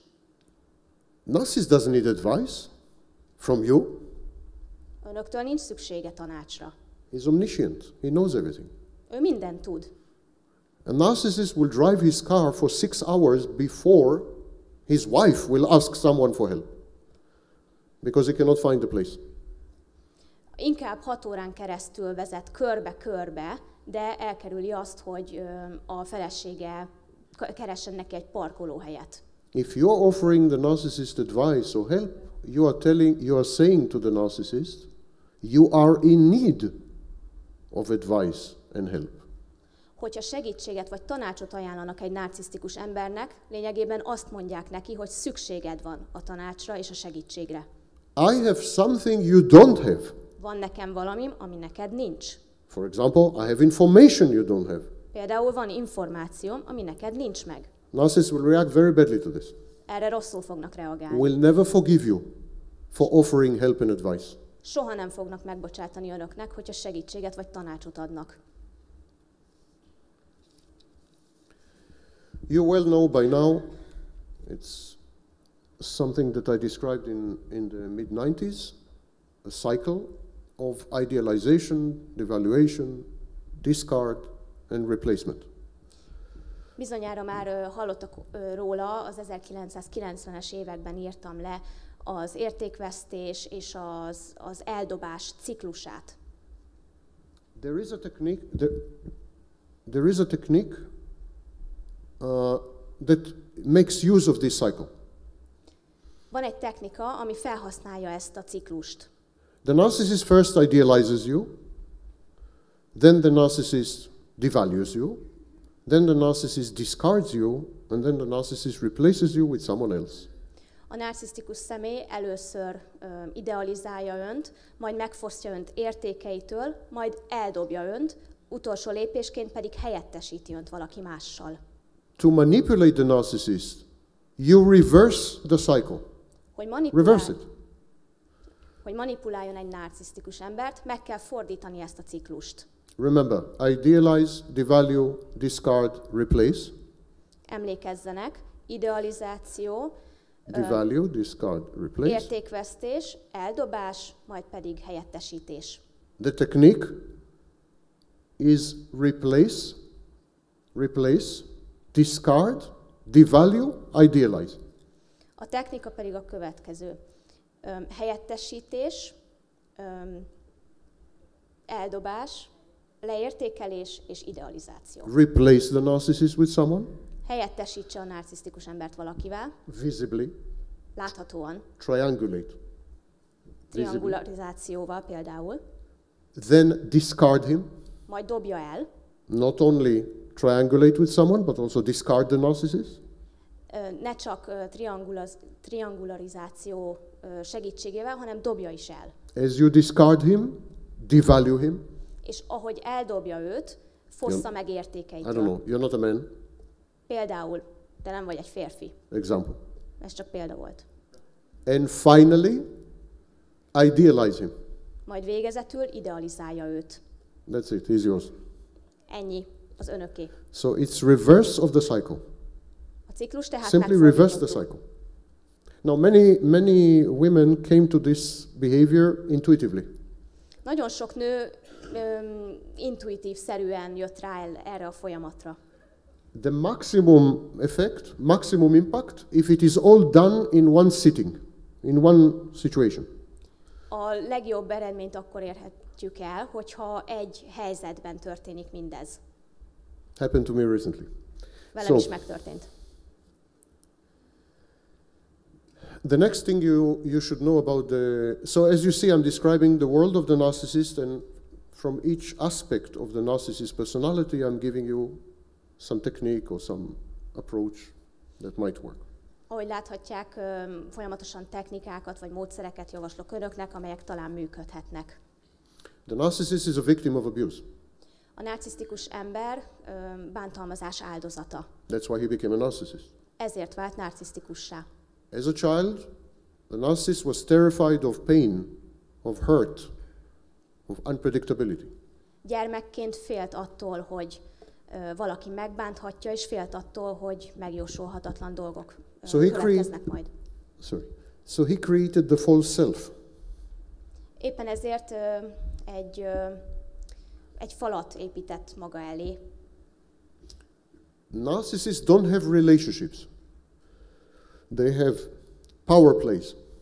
A narcisztikusoknak nincsenek kapcsolataik, egyszerűen erőjátékot űznek. It's all about power. Minden a hatalomról szól. All of it is establishing a balance of terror, a matrix of power. Minden a hatalom, az erő mátrixának kiépítéséről szól. The narcissist from the very beginning, after the love bombing phase. By the way, the love bombing phase is not telling you, it's not about telling you that the narcissist needs you, or it's about telling you how unique you are. Egészen a szeretetbombázásig. A szeretetbombázás amúgy nem arról, a szeretetbombázás arról szól, hogy elmondjuk neki, hogy mennyire szükségünk van rá. The narcissist is trying in the love bombing phase to convert you into narcissist. A szeretetbombázás folyamata alatt a narcisztikus ember megpróbálja önöket narcisztikussá változtatni. To taste how it feels to get narcissistic supply. Hogy megízlelje, hogy milyen is narcisztikus szolgáltatást, forrásokat nyújtani. So the love bombing phase is simply to give you the taste of this drug so that you become junkies as well. A szeretetbombázás lényege, hogy megízleltesse önökkel ezt, hogy aztán önök is függőké váljanak. But the minute the narcissist acquires you, the minute the narcissist hoovers you, the minute you belong to the narcissist in his mind, amint a narcisztikus ember azonban bekebelezi, beporszívózza önöket, the narcissist message to you is, I don't need you. Az üzenete az lesz, hogy nincs szükségem önökre. There is nothing you have that I want, or that I need, or that I cannot get anywhere else. Nincs semmi olyan a birtokukban, amit máshonnan, mástól meg ne tudnék szerezni. Don't think you have any power over me. Ne higgyék azt, hogy bármiféle hatalmuk van felettem. Because you don't. Mert nincs. You do not have power over me. Nincsen hatalmuk And I felettem. can dump you tomorrow and find someone else in minutes. És holnap ki is dobhatom önöket, és pillanatok alatt találhatok mást. This is precisely the essence of relationships with narcissists. In the first phase, the narcissist tells you how special you are. In the second phase, the narcissist tells you how not special you are. Ez a narcisztikus emberekkel való kapcsolat lényege. A kapcsolat első fázisában elmondja, hogy mennyire különlegesek, majd a második fázisban elmondja, hogy mennyire nem azok. You're amazing. You're unique. you are the love of my life.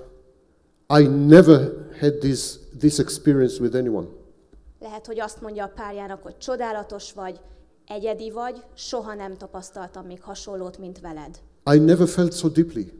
Még soha nem éreztem így senki. You know what? I never felt at all. Tudod mit? Eddig nem is éreztem. You are the first and only. Te vagy az egyetlen és az első. The things you do to me. And this is the love bombing phase and makes you feel very, very unique, one in the world. There's only one you. Ez a szeretetbombázás első fázisa. Itt úgy érezhetik magukat, minthogyha a világon egyedülállóak lennének. And then the shocking transition to the exact opposite message. Majd elkezdődik a sokkoló átmenet a totális ellentétbe. Actually, you don't have anything I'm interested in. Igazából semmi különlegeset nem tudsz nekem nyújtani. You can offer nothing I need. Semmit nem tudsz adni nekem. And what you offer, I don't need. Vagy amit esetleg tudnál, az nekem nem kell. If I'm a cerebral narcissist, I'm above sex. Sex is for it out. Hogy lehet, hogy narcisztikus vagyok, és azzal szexelek, akivel akarok. If I'm any kind of narcissist, I'm above emotions. Love is for stupid people. Az érzelmek Weak nekem people. nem fontosak, főleg az emberekkel kapcsolatos érzelmek. And if it's not you, then someone else. És hogyha nem te vagy az az ember, akivel én együtt leszek, akkor egy másik ember lesz az. You should be honored and grateful that I've introduced you into my exciting and adventurous life. Hálásnak kellene lenned azért, amiért én bevezettelek az én érdekes és hihetetlen életembe. It is this pendulum of conflicting messages that totally unsettles and destabilizes the victim. Egyszerűen inga módjára ingadozunk az egymásnak ellentmondó üzenetek között, és ez sokkolják az áldozatot. The narcissist fully expects to lose you. A narcisztikus számít arra, hogy elveszti majd a párját. He already behaves as though he had lost you. És már az elején úgy viselkedik, mintha el is vesztette volna. You're always temporary. Igazából önök csak egy átmenet. Even if you're 30 years together, you're still temporary. Lehet, hogy 30 évig együtt vannak, de tudja, hogy ez csak ideiglenes állapot. Narcissists have something called anticipatory loss anxiety.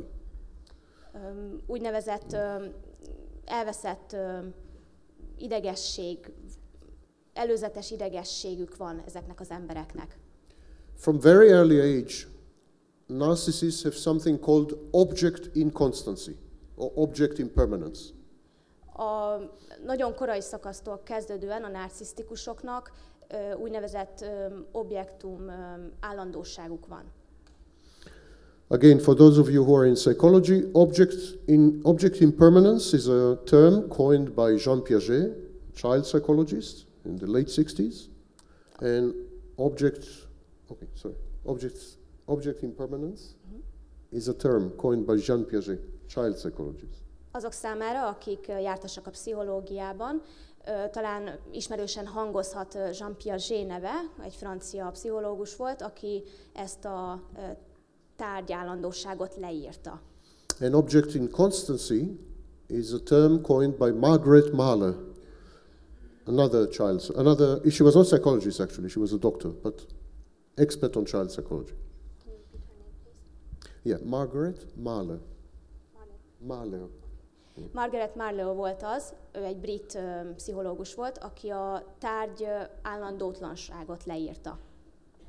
You know, when a baby at a very early age, before the first year of life, between 5 months and 1 year, when mother leaves the room, the baby starts to cry because out of sight, out of existence. If the baby doesn't see mother, mother stops to exist. Bizonyára ismerik azt a jelenséget, mikor egy kisbaba 5 hónapos és 1 éves kor között, hogyha kimegy a szobából az édesanyja, akkor elkezd sírni. Ez oda vezethető vissza, hogyha nem látom, akkor nem is létezik. Gradually, the child creates a representation of mother inside his mind.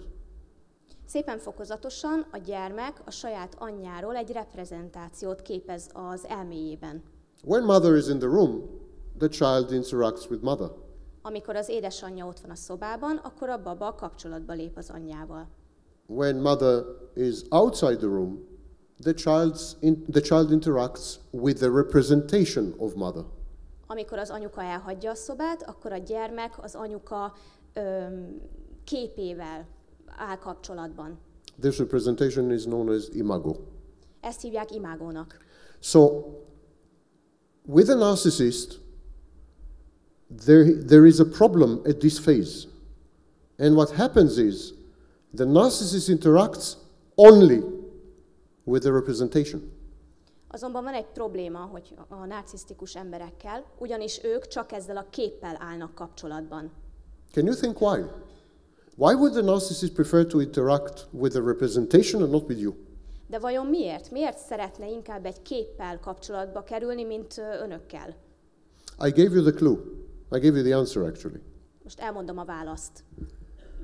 If I am afraid to lose you, I would prefer to interact not with you, but with your representation. Hogyha félek attól, hogy elveszthetem önöket, akkor inkább az önök képével állok kapcsolatba, mint a valódi énjükkel. You can always walk away out of my life. Bármikor kisétálhatnak az életemből. I don't control what you do Hiszen nem irányíthatom azt, hogy mit tesznek, and what you may do, vagy hogy mit tehetnek. but I have full control over the representation inside my mind. Az elmémben létező kép felett azonban teljes hatalmam van. So the minute the narcissist sees you and decides that you are potentially a good source of supply, Abban a pillanatban, hogy a narcisztikus meglátja önöket, és úgy dönthet, hogy ők tökéletes források lehetnek, a shocking process takes place, egy igen sokkoló folyamat veszi kezdetét. and you're not even aware of it. És nem is tudják, hogy ez The zajlódik. narcissist snapshots you, takes a snapshot A narcisztikus ember lényegében lefényképezi magukat with his mental camera. a mentális kamerájával. So he meets someone, he thinks she can provide supply. At that second, he takes a snapshot. Megismerkedik valakivel, úgy gondolja, hogy az az ember jó forrás lesz, és abban a pillanatban lefényképezi őt. From that second, I want you to understand this. It's extremely difficult to believe. I know. From that second, all the time, the narcissist interacts never ever with you. Always with a snapshot. És ettől a pillanattól kezdve, és ezt fontosnak tartom, hogy megértsék, ettől a pillanattól kezdve a narcisztikus ember nem önökkel áll kapcsolatban, nem önökhöz beszél, hanem az önökről alkotott képpel. In a minute you will understand why the narcissist has at some point to devalue you, although in many cases the cycle repeats itself many times, but such a cycle must exist.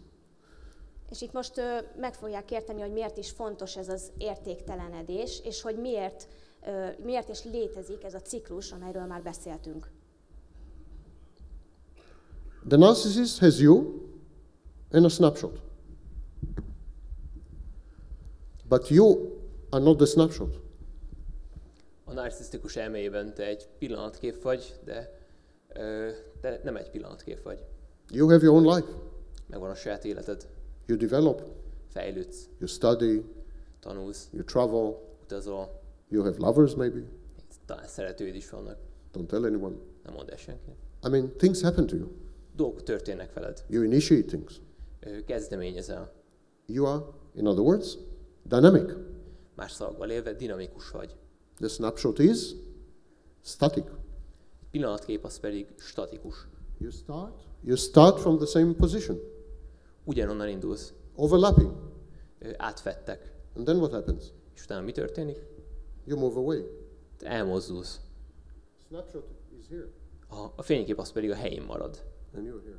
És te pedig már itt vagy. But the narcissist is emotionally invested in the snapshot, De egy narcisztikus ebbe a pillanatképbe fektetett bele érzelmileg. controls the snapshot, E fölött van uralma. talks to the snapshot. Ezzel beszél, ezzel kommunikál. So you gradually become less and less relevant as you diverge from the snapshot. És ahogyan te egyre jobban eltérsz ez a képhez képest, egyre kevésbé is leszel fontos. At some point, you become a threat. Egy ponton fenyegetésé válsz. The differences between you and the snapshot are so enormous that even the narcissist cannot deceive himself that the snapshot is accurate. Idő után akkora lesz a különbség közted, illetve között a fénykép között, hogy még egy narcisztikus sem tudja magát annyira átverni, hogy ne lássa ezt a különbséget. At some point, you challenge the snapshot. Egy ponton fenyegetést jelent ezzel a pillanatképpel szemben számára. You all know that point. Ti mind ismeritek ezt a You've pontot. all gone through it. Mind átmentetek rajta. Because the narcissist starts saying things like, A narcisztikus elkezd majd ilyeneket mondani, hogy you have changed a lot. sokat változtál. You're not the same woman I fell in love with. Már nem vagy az a nő, akivel szerelembe estem.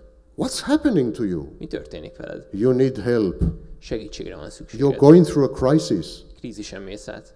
He is describing the gap, the abyss that is opening between you and the snapshot.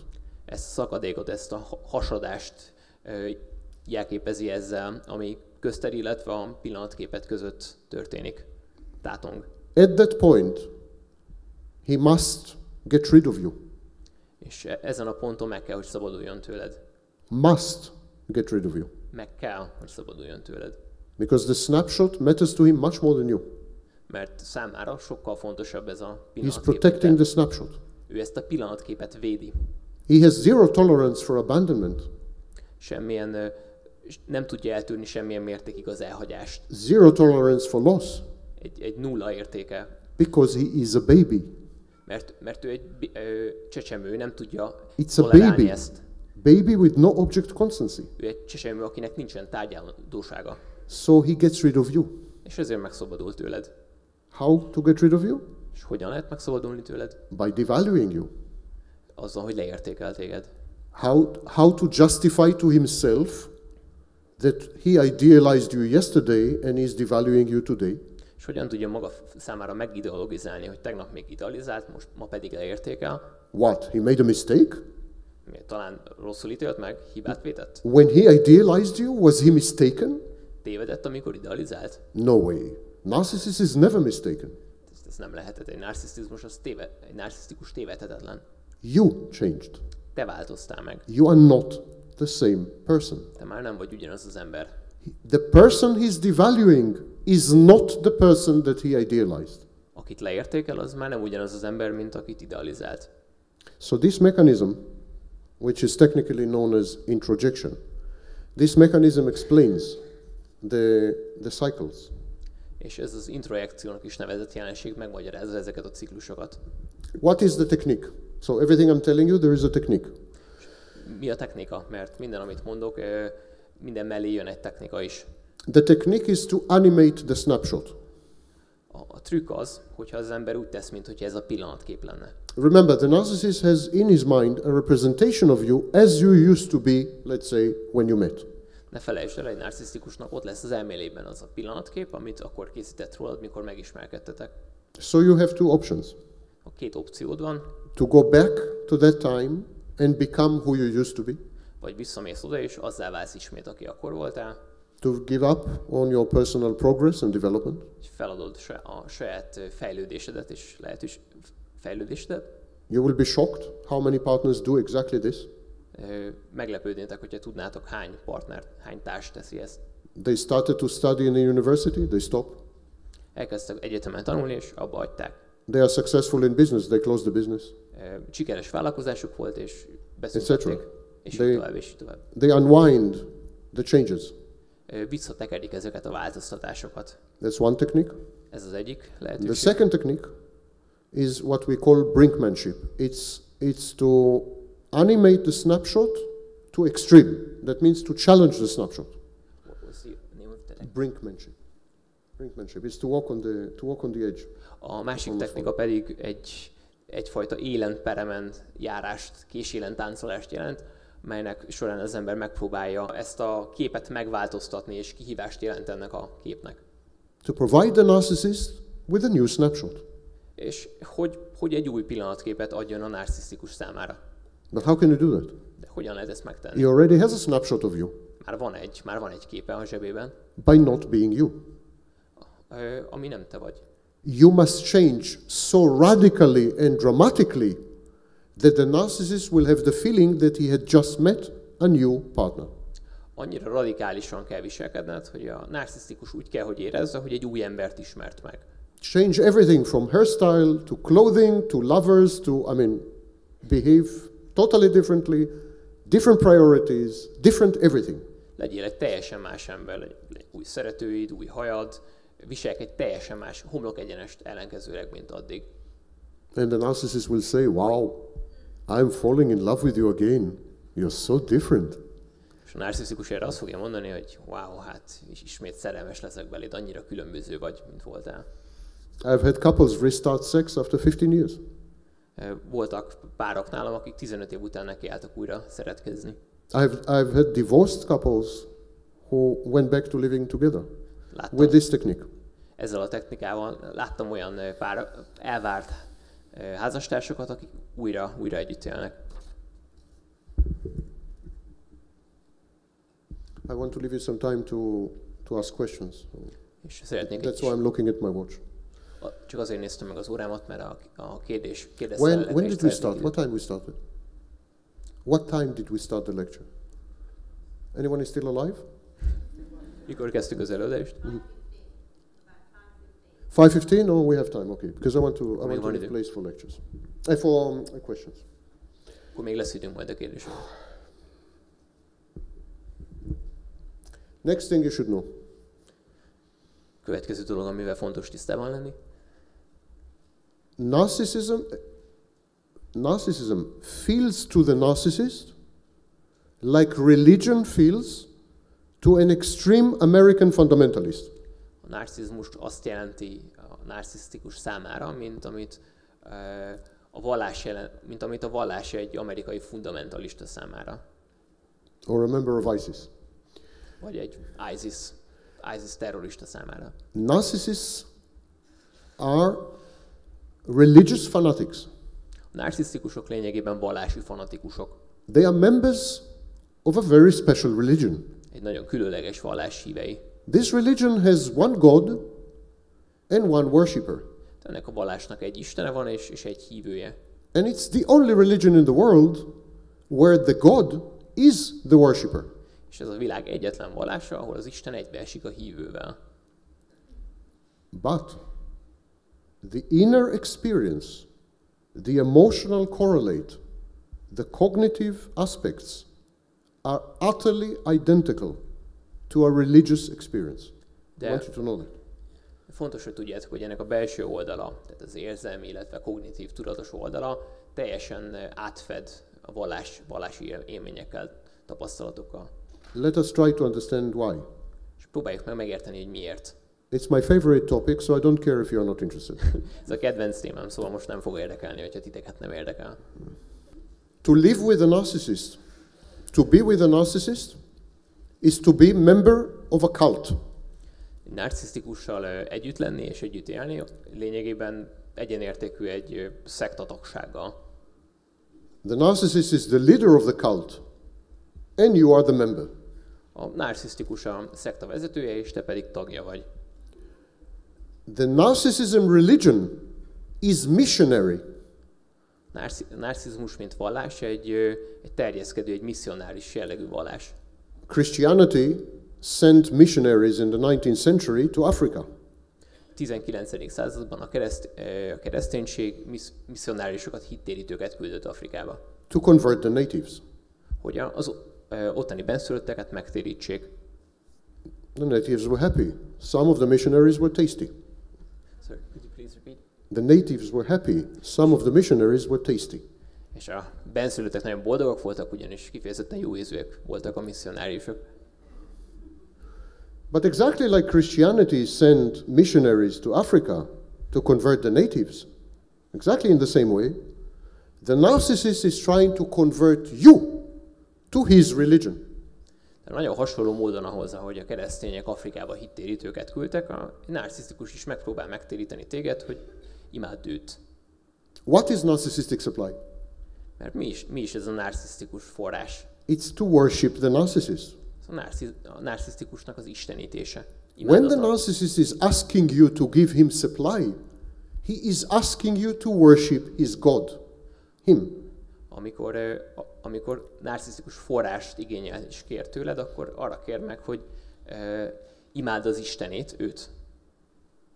So there is a very interesting branch, new branch, of teaching the victims to cope with narcissists the same way we cope with religious fundamentalists. I'm kidding you not. Van egy nagyon érdekes új ága és lehetősége a narcizmus áldozatainak kezelésére, és ez pedig az, hogy hasonlóképpen kezeljük őket, mint a vallási fanatikusokat. When you meet a fanatic Muslim, or a fanatic Jew, or a fanatic Christian, akkor találkozol egy fanatikus kereszténnyel, zsidóval, vagy éppen muszlimmal. Instinctively you know what not to say. Yes? Ösztönösen tudni fogod, hogy mit ne mondjál. You will not mock Muhammad unless you are Danish. Nem fogod például Mohamed profétát gúnyolni. You will not attack God in the presence of a fundamentalist Christian. Jesus. You will not attack Jesus in the presence of fundamentalist Christian. Egy fundamentalista keresztény előtt nem fogod Jézust gúnyolni. So you know intuitively, instinctively, no one told you, but you know what not to do. Szóval egy intuitív, ösztönös módon tudni fogod, hogy mit nem érdemes. Senki nem mondta el neked, de mégis tudod. You know what not to say. Tudod, mit ne mondj. And if you are inside the church, or inside the mosque, or inside the synagogue, you definitely know that some things are never done, some things are never said. És hogyha egy templomban, mecsetben vagy zsinagógában vagy, akkor feltétlenül tudni fogod, hogy bizonyos dolgokat itt nem teszünk, vagy nem mondunk. Well, when you live with a narcissist, you are living with a religious fundamentalist. Some things you never do, and some things you never say. És amikor egy narcisztikussal élsz együtt, akkor ez nagyon hasonló módon így történik, hogy bizonyos dolgokat nem teszel, és bizonyos dolgokat nem mondasz. You never challenge the God of the narcissist, which happens to be the narcissist. A narcisztikus istenét soha nem fenyegeted, ami egybeesik a narcisztikus személyével. You never challenge the attributes of that God. Soha nem vonod kétségbe az attribútumait, tulajdonságait. God is all-knowing. Isten mindenható, God is all-powerful. Mindenható, mindentudó. God is perfect. Tökéletes. God is brilliant. Zseniális. You don't challenge this. Ezekben nem kötsz bele. It's bad taste. Ez egy rossz ízlésre val. It's impolite to tell me that I'm not God. De elég tiszteletlen azt mondani nekem, hogy nem vagyok Isten. It also means you're delusional, I am God. But still, it's a church. És ez természetesen illuzórikus és nem igazi, de ezzel együtt ez egy vallás, ez egy egyház. So, seriously, if you begin to look at narcissism as a religion and understand that you are living with that religion's extreme fundamentalist, you will automatically, instinctively, intuitively know what to do and how to behave. És amint megérted, hogy a narcizmus lényegében olyan, mint egy vallás, egy fundamentalista vallás, amint ezt megérted, ösztönös módon tudni fogod, hogy hogyan kezeld. How does narcissism become a religion? Why does it have religious aspects? Very briefly. Hogyan válik a narcizmus vallássá? Honnan jön ez a vallási aspektusa? The child is abused by his parents, mostly his mother, but not only, by his parents. A gyereket bántalmazzák a szülei, általában az édesanyja. Now, this abuse has many forms. It can be classic. Ennek a bántalmazásnak több formája lehet klasszikus például. Sexual abuse. Szexuális. Physical abuse. Testi fenyítés. Psychological abuse. Pszichológiai bántalmazás. But abuse is any situation where the child is not allowed to separate from the parent and become an individual. De az összes olyan helyzet, amelyben a gyermeknek nincs megengedve, hogy elmenjen és hogy elválassza magát a szülőtől, bántalmazásnak minősül. When the parent does not allow the child to develop his or her own boundaries, amikor a szülő nem engedi meg a gyermeknek, hogy meglegyenek a saját határai. a healthy child with a healthy parent, the child stops here, the parent starts here. There's a boundary between them. Egy egészséges szülő és egy egészséges gyerek között van egy határ, hogy a gyereknek itt vége van, és itt kezdődik a szülő. In the case of a narcissistic parent, usually, the child is not allowed to build Donald Trump's border wall. Egy narcisztikus szülő gyerekének nem adatik meg, hogy Donald Trump amerikai elnök falát Mexikó felé felhúzza. The child is not allowed Nincs to make a megengedve, distinction between herself or himself and the parent. nincs megengedve neki, hogy megkülönböztesse a szülőt, illetve saját magát. So you know the mother who always wanted to be an actress and she failed and she forces her daughter to become an actress. Például tudjátok, van az a szülő, anya, aki színésznő szeretett volna lenni, ami nem sikerült neki, és ezért ezt áttolja a gyerekére, hogy ő legyen az majd. That's abuse. Ez bántalmazás. You know the mother who spoils the child and tells him that he can never do anything wrong. He can do no wrong. Vagy az a szülő, aki mindent megad a gyerekének, és azt mondja neki, azt sugallja, hogy soha nem tud semmi rosszat sem tenni. It's abuse. Ez is bántalmazás. It's abuse because it doesn't allow the child to conflict with the environment, thereby creating a boundary. Bántalmazás, mert nem teszi lehetővé a gyerek számára, hogy összetűzésbe kerüljön a környezetével, és határokat húzzon. So there are many forms of abuse. Szóval sok formája lehet a bántalmazásnak. How does a child react to this? Hogyan reagált erre egy gyerek? He creates an imaginary friend. Készít magának egy képzeletbeli barátot. A piece of fiction. Egy fikciót. The false self. A hamis ént. The false self is everything that the child is not. A hamis én minden, ami a gyerek nem. The child is small. A gyerek kicsi. False self is infinite. A hamis én az pedig végtelen. The child cannot guess what the parent will do next. The parent is unpredictable. A gyerek nem tudja kitalálni, hogy mi lesz a szülő következő lépése, mert a szülő kiszámíthatatlan. The false self knows everything. Is omniscient. A hamis én minden tudó és tud mindent. The child is helpless. A gyerek kiszolgáltatott. The false self is all powerful. A hamis self mindenható. The child is receiving conditional love. If you do this and this, I will love you. A gyerek feltételes szeretetet kap, hogyha ezt teszed, akkor szeretni foglak. So the child knows that if he fails, he is a bad object. Szóval a gyerek tudja, hogy ha kudarcot szenved, akkor ő egy rossz tárgy. He will not be loved. Nem fogják szeretni. He is unworthy. Nem méltó a szeretetre. The false self is perfect. A hamis én az tökéletes. The false self is everything the child is not. A hamis én minden, ami a gyerek nem. But look at the list. De nézzük meg a listát. Look at the list of the false self. Nézzük meg a hamis én listáját. Perfect. Tökéletes. Knows everything. Minden tud. All powerful. Mindenható. Brilliant. Zseniális. There are only two entities in the world which have this description. A világban csak két entitás rendelkezik ezzel a leírással. One is Donald Trump and one is God. Az első Donald Trump, második pedig Isten. And Donald Trump has orange hair. So És Donald I think Trumpnak only pedig God is left. narancssárga haja van, szóval. So seriously, the child actually invents God. Szóval lényegében a gyerek feltalálja Istent. And the child creates a private religion. És a gyerek megalapít egy kis magánbejáratú vallást. This God, the false self, protects him from the parent. Ez az Isten, a hamis én megvédi őt a szülőtől. Absorbs the pain and the hurt. Felfogja a fájdalmat. Isolates the child like a firewall. Lezárja a gyereket, mint egy tűzfal. The false self is the child's God. A hamis én a gyerek istene. But you know, It's a very primitive God. It's the God of the Old Testament. Tudjátok, ez egy Very nagyon primitive primitív Isten, a Ószövetség Istene. And like the God of the Old Testament who asked Abraham to sacrifice Isaac, És amint az Ószövetség Istene megkérte Ábrahámot, hogy áldozza fel Izsákot, the false self asks the child to sacrifice something.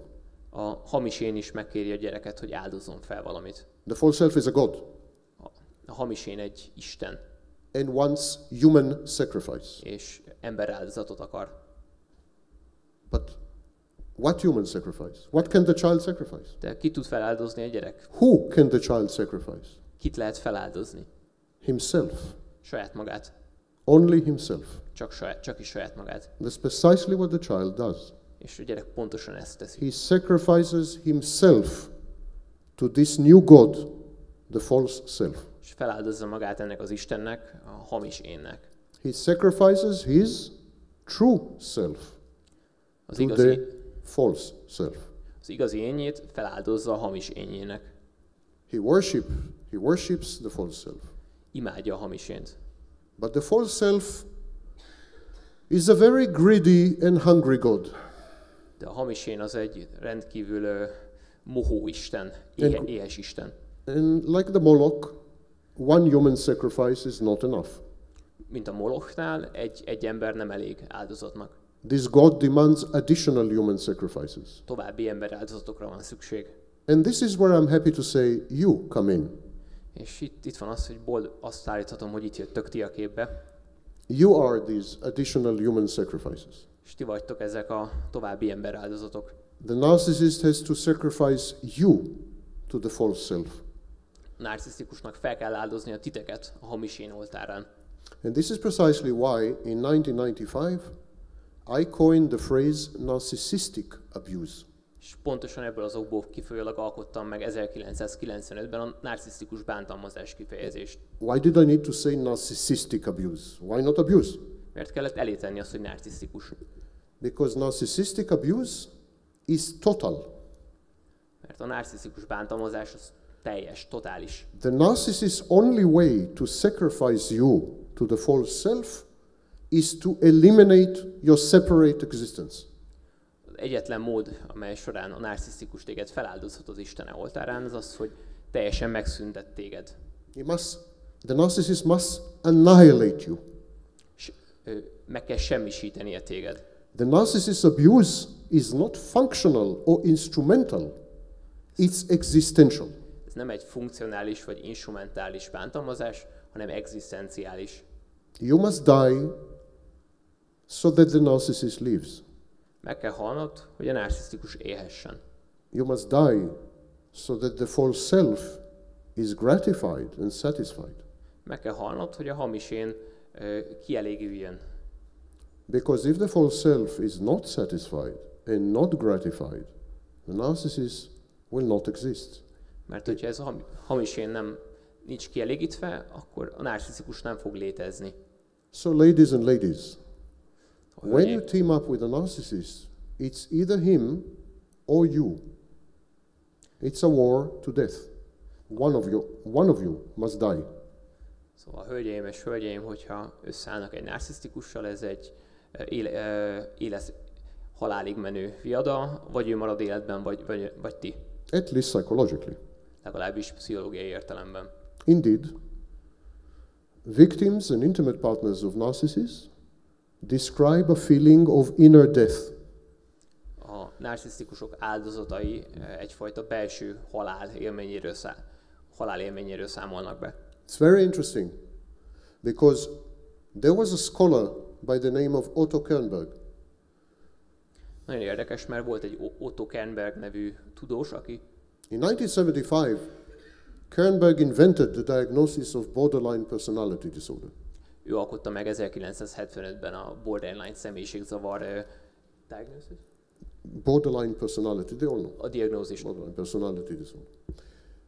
And he said that the distinguishing feature of borderline personality disorder is a deep sense of inner death and emptiness. És ő mondta azt, hogy a borderline személyiségzavar jellemzője egy belső halál és üresség érzése. When we observe victims of narcissists from the outside, we cannot tell if they are victims of narcissists or if they are patients with borderline personality disorder. Amikor a narcisztikusok áldozatait vizsgáljuk vagy nézzük kívülről, nem tudjuk megmondani, hogy narcisztikus bántalmazás áldozatairól van szó, vagy pedig borderline-osokról. This void, this inner death is common to victims of complex PTSD and to patients with borderline personality disorder. Ez a belső üresség, ez a belső halál érzése közös azokban, akik borderline-osok, és azok között, akik pedig komplex poszttraumás stresszavarban szenvednek. And it leads to lability, ups and downs, and to emotional dysregulation, which is subject for another lecture. És ez labilitáshoz, illetve az érzelmi szabályozás zavaraihoz vezet, ami egy másik előadás témája. 4 brief points, and then I will open the floor to questions. Még 4 rövid megjegyzés, és utána pedig kezdhetjük a kérdezfeleleket. Point number 1. Az első. The narcissist has an external locus of control. Egy narcisztikus az külső kontrollos. In other words, the narcissist, ironically, believes that his life is determined from the outside.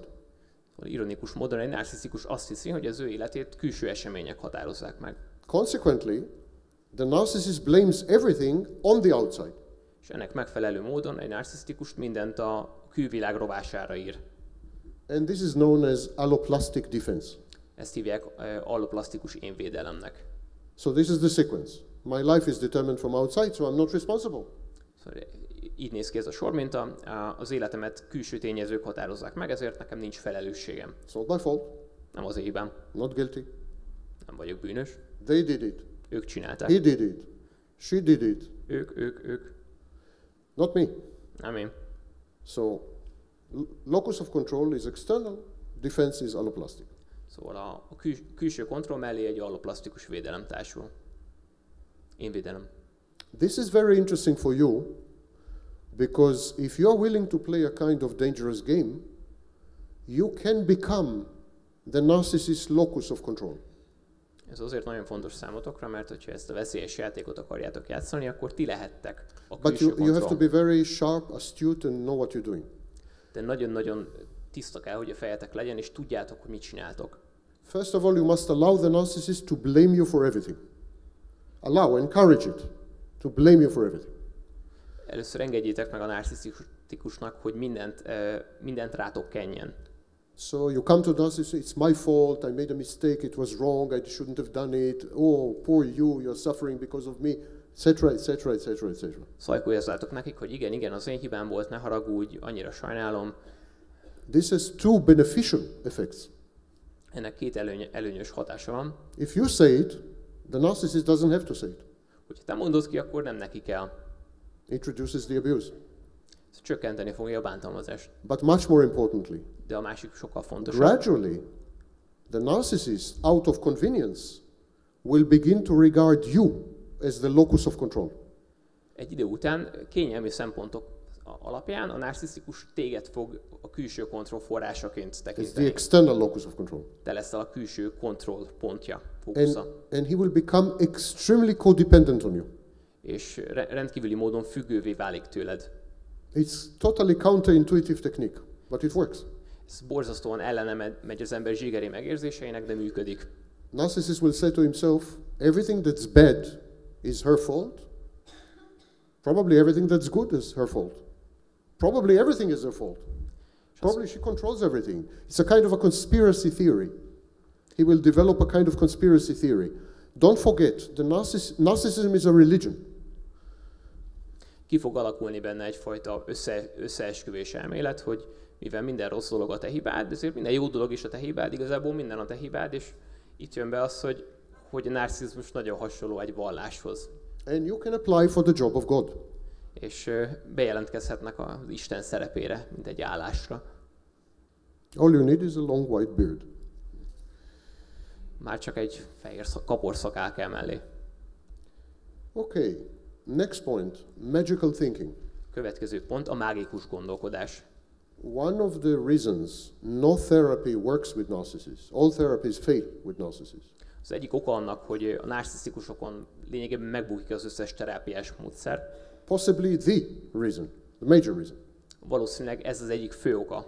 is that therapists insist to treat narcissists as adults. Hogy a terapeuta a narcisztikusokat mint egy felnőttet próbál megkezelni. They strike an alliance with the narcissist. Próbálnak egyfajta szövetséget kötni a They narcisztikussal. negotiate with the narcissist. Tárgyalnak a narcisztikussal. They argue with the narcissist. They reason with the narcissist. Vitatkoznak vele, észérvek alapján vitatkoznak vele. They ask the narcissist to promise things. Megkérik, hogy ígérjen meg dolgokat. But the narcissist is not an adult. De egy narcisztikus az nem egy felnőtt. There is no narcissist alive whose mental age, well, alive, dead ones maybe, but there's no narcissist alive whose mental age is higher than, let's say, 11. Nincs olyan ma élő narcisztikus, talán egy kivétellel, akinek a mentális életkora 11 év fölött van. So, it's a mistake to treat narcissists as adults. És ebből kifolyólag hiba őket felnőttként kezelni terápiában. My new therapy, Cold Therapy, is built on this insight. Az én terápiás megközelítésem, a Cold Therapy, hideg terápia, az pont erre a felismerésre épül. And all the techniques in Cold Therapy are based on child psychology. És az összes itt alkalmazott technika a gyermekpszichológiai ismeretekre épül. But one of the things that children have is called magical thinking. És milyen van a gyerekeknek? Hát mágikus gondolkodása. Because children have magical thinking, the narcissist has magical thinking. És itt könnyű párhuzamot vonni, mivel egy gyermeknek mágikus gondolkodása van, ezért egy narcisztikusnak is. Magical thinking is the belief that internal processes affect reality. A mágikus gondolkodás lényegében azt jelenti, hogy a belső folyamatok meghatározzák a külső valóságot. So you know the famous phenomenon that children blame themselves for bad things that are happening to the parents. Ismeritek azt a jelenséget, amikor egy gyerek saját hibájaként éli meg, hogyha a szülővel valami rossz történik. That's magical thinking. Ez mágikus gondolkodás. Or children expect miracles. Vagy hogyha egy gyerek csodára vár. Or believe in fairy tales. Vagy hisz a tündérmesékben. Or have imaginary friends. Vagy képzeletbeli barátai vannak. These are all forms of magical thinking, and of course, false self is a major feat of magical thinking. Ezek mind a mágikus gondolkodás kategóriájába esnek, és természetesen ez a hamis én is a mágikus gondolkodásnak egy megnyilatkozási formája. But if you take magical thinking and add to it grandiosity, godlike, I'm godlike, and add to it immunity, because I'm God, no one can touch me. If you mix this, you get a very explosive mixture. De hogyha fogják ezt a mágikus gondolkodást, összekeverve egy kis grandiozitással, illetve azzal az immunitással, amit így a védelmet, amit a minden tudás, mindenhatóság érzése ad, akkor egy robbanékony koktélt fogunk kapni. Because of this mixture, the narcissist, for example, is reckless, takes risks, crazy risks. Pont emiatt a koktél miatt egy narcisztikus, ez nyughatatlan, óriási kockázatokat vállal. Because he believes in magic. Mert hisz a varázslatban. He is immune. No one and nothing can touch him. There are no consequences to his actions. Ő sebezhetetlen, senki és semmi nem bánthatja, és a cselekedeteinek nincsenek következményei. He's God. God can do anything, no? Ő Isten is, Isten pedig mindent megtehet, nem? So he's reckless. Szóval nyughatatlan. Risk taker. Kockázatvállaló. And he is gullible. Gullible, stupid. És hülye, buta, hiszékeny, nagyon könnyen elhisz dolgokat. Believes everyone and everything. Mindenkiben és mindenben hisz. Easy to deceive, to cheat and to con. Szeret csalni, átverni másokat, trükköket csinálni. There is no one more stupid than the person who thinks he is not. Nincs butább ember annál, mint aki azt gondolja magáról, hogy nem buta. That's another Jew by the name of Socrates. Ez pedig Szókratésznak az egyik bombója. So the narcissist believes that he knows everything, cannot learn anything, and no one can be more clever than him. A narcisztikus azt gondolja, hogy ő mindent tud, ő semmit nem tanulhat meg, senki nem lehet nála okosabb. And this is the dream client of a con artist. És ez pedig egy megtévesztő művésznek az ideális hallgatósága. You can make use of this. Ezt használhatjátok. You can make use of this. If you want the narcissist to do something, you convince him that it was his idea. Ha azt akarjátok, hogy megtegyen valamit, győzzétek meg, hogy az ő ötlete volt. Everything comes from him. Minden tőle jön. You want to put an idea in his head, you ask for his advice. Ha egy ötletet szeretnétek elültetni az elméjében, akkor kérjétek a tanácsát. Even if he's totally unqualified. Totally? Totally unqualified to give this. Még akkor is, hogyha erre semmiféle végzettsége vagy kvalifikációja nincs. You push him to perform miracles. Afelé toljátok, hogy csodákat tegyen. You say that you expect him to do this because he can do anything. Azt mondjátok neki, hogy hát ezt várom el tőled, mivel tudom, hogy te mindenre képes vagy. It's very easy to manipulate the narcissist using his grandiosity, magical thinking, and belief that he is immune to the consequences of his actions. Ezen három tényezőt, tehát a grandiozitást, a mindenhatóságát, a védhetőségét és a mágikus gondolkodság, az immunitását a következményektől, illetve a mágikus gondolkodását ki tudjuk használni arra, hogy manipuláljuk nagyon könnyen. And you use the narcissist's entitlement. You tell the narcissist you deserve this. És kihasználjuk azt is, hogy ő jogosulva érzi magát mindenre, hogy ő megérdemled ezt. You want him to take risks. Azt akarod, hogy kockázatot vállaljon? You want him to leave you alone. Azt akarod, hogy békén hagyjon? All you have to say, for example, you deserve someone much better than me. Csak annyit kell nekik mondani, hogy hát te sokkal jobbat érdemelsz nálam. True, the narcissist will say. I really do. És egy igazi narcisztikus azt fogja mondani, hogy igazad van tényleg. Or you deserve the easy life. You shouldn't work so hard. Vagy megérdemelnéd, hogy arany életed legyen, nem kéne dolgoznod. Or you're very lucky, your luck will carry you through. I mean, it's extremely easy, just be creative. Nagyon könnyű ilyeneket mondani. Mondjuk azt nekik, hogy nagyon szerencsések, és ezért ez a szerencse, ez majd mindenhez elég lesz az életben. Nagyon könnyű őket ilyen módon manipulálni. The reason I'm giving you a two and something hour lecture is because Barbara paid me a lot of money. Én azért adom nektek ezt az előadást, mert Barbara sokat fizetett nekem ehhez. But if Barbara hadn't paid me a lot of money, the lecture would have been extremely short. Ha Barbara nem fizetett volna nekem ilyen sokat, akkor egy nagyon rövid előadásra jöttetek volna ma. And would have contained a single sentence. Egy mondatból állt volna. Manage your narcissist as you manage your 4-year-old. Kezeld úgy a narcisztikusokat, mint egy 4 évest. End of story. És itt a történet vége. You saw how much money you could have saved? Mennyi pénzt spóroltál volna ezen, That's nem? a narcissist for you. You can never trust. Hát sose biztos meg abban, amit mondom, mert narcisztikus vagyok. Last point, and Az utolsó pont pedig. Last point, and I will open to questions. És utána jönnek a kérdések. One thing people, including, by the way, the vast majority of professionals, including the leading experts on paranoia, what they don't appreciate is that paranoia is a form of narcissism. És amit nagyon sok kutató, szakember, akik a paranoiával foglalkoznak, nem ismernek el, az a tény, hogy a paranoia az a narcizmus egy formája. There are two critical elements in paranoia. Paranoiának 2 kritikus feltétele van Without which you cannot be paranoid. Ezek nélkül nem lehetsz paranoid. Point number 1. Az első. I am the center of attention. Someone is paying me attention. Én állok a figyelem középpontjában, rám figyel valaki. And I am sufficiently important for someone to want to harm me. És a másik pedig, hogy elég fontos vagyok ahhoz, hogy valaki engem bántani akarjon. Take away these two elements and there's no paranoia. Hogyha ezt a 2 elemet kivonjuk az egyenletből, akkor But nincs paranoia. What is I'm the center of attention? Grandiosity. Mert mit jelent az, hogy én vagyok a figyelem középpontjában? Hát a grandiozitás. It's a form of narcissistic supply. A narcisztikus forrás egy formája. And what is he wants to harm me. The CIA is after me. What is this? It means I'm very important. És mit akar ez, hogy valaki engem bántani akar, a CIA el akar kapni? Mit jelent, hogy fontos vagyok? I can be important to the CIA. Fontos lehetek a CIA számára. If I'm a nutcase. Or I can be important to my neighbor. But it doesn't matter. I am important. Vagy fontos lehetek a szomszédom számára, mindegy, az a lényeg, hogy valakinek fontos vagyok.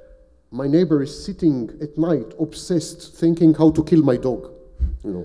Szomszéd nem tud aludni éjjel, és azon gondolkozik, hogy hát hogyan kéne megölni a kutyámat. I'm the center of my neighbor's universe. Én vagyok a szomszédom világának a középpontja. The focus of his thoughts. Én vagyok a gondolatainak a This is fókuszpontja. classic, grandiose narcissism. Ez a klasszikus, grandióz narcizmus. No wonder most narcissists are paranoid. Nem csoda, hogy a legtöbb narcisztikus paranoid is. It's just the other way that's not been recognized, that most paranoids are actually narcissists. Ennek az ellenkezőjét nem akarják nagyon elismerni, hogy a legtöbb paranoid narcisztikus is. Now, persecutory delusions, this is, paranoia technically is called persecutory delusion, because it's a delusion of persecution. Ezeket üldöztetési tévképzetnek hívják, mert lényegében erről szólnak, hogy üldöznek minket. Persecutory delusion lead to a behavior called hypervigilance. És ide kapcsolódik a hipervigilancia jelensége. Hypervigilance. Hypervigilance is when I scan the room and I say, I'm giving the most important lecture of this new century and this guy is blowing his nose. That's an insult. He is humiliating me. És a hipervigilancia... I'm just giving this as an example. Hipervigilancia azt jelenti, hogy én most itt az új évszázad legfontosabb előadását tartom, és mivel ott a jobb oldalon valaki az orrát fújja, ezzel ő engem megaláz. De nem, egyébként nem így gondol. So a classic narcissist might think like this. Egy klasszikus narcisztikus így gondolkodhat. He's scanning for disrespect, insults, attacks. You know? Folyamatosan keresi a támadásokat, a tiszteletlenséget. So for example, you tell me good morning. Míg azt mondod nekem, hogy jó reggelt. Tell me good morning. Mondjátok, hogy jó reggelt. Tell me good evening. No, tell me good evening. Let's be realistic. Legyen Good evening. Good evening. What do you think? I don't know it's evening? You think I'm stupid? Gondoljátok, I hogy nem need tudom, you hogy to este tell me van? it's evening? Mit gondoltok? Nem tudom, hogy este van? Annyira hülyének néztek, hogy nem tudom, hogy este van? This is a hypervigilant reaction. Ez egy hipervigiláns reakció. And it's very often utterly ridiculous, as in this example. És ez nagyon sokszor nevetséges, mint ebben a példában Good is. evening. This guy thinks I'm too stupid to notice it's evening. Can't believe some people. I mean, horrible. Azt gondolják, hogy én nem tudom, hogy este van. Hihetetlen. Okay. So this is paranoia, persecutory delusions, and hypervigilance. You can make use of it. Szóval ezt a paranoiát, a hipervigilanciát is You can make use of it by enhancing, and not ameliorating, not reducing, but enhancing the narcissist's persecutory delusions and hypervigilance. ezeket úgy lehet kihasználni, a hipervigilanciát, a üldözési tévképzeteket, hogy nem csökkentjük, hanem felerősítjük őket, és akkor használni tudjuk. In various ways. Különböző módokon. So for example, you remember the technique of deflection, decoy? Például emlékeztek az egyik technikára, aminek az elhárítás, a hárítás a lényeg. Where both of you hate the mother-in-law? Amikor mind a kettőtök utálja az anyóst. So you can use this common enemy to enhance the paranoia and to enhance the hypervigilance. És ezzel a közös ellenséggel növelhetitek a paranoiát és ezt a hipervigilanciát is. What for? Miért is? The higher the paranoia, the more the hypervigilance, the more the narcissist will need you as an ally. Minél erősebb a paranoia, annál erősebb a hipervigilancia, és annál jobban szüksége lesz a narcisztikusnak rád, hogy együtt erősek legyetek. It will create what we call in French folie à deux. Ezt franciában folie à deux-nek hívják. Folie à deux is when two people go crazy together. Az azt jelenti, hogy két ember együtt megőrül, vagy bepörög.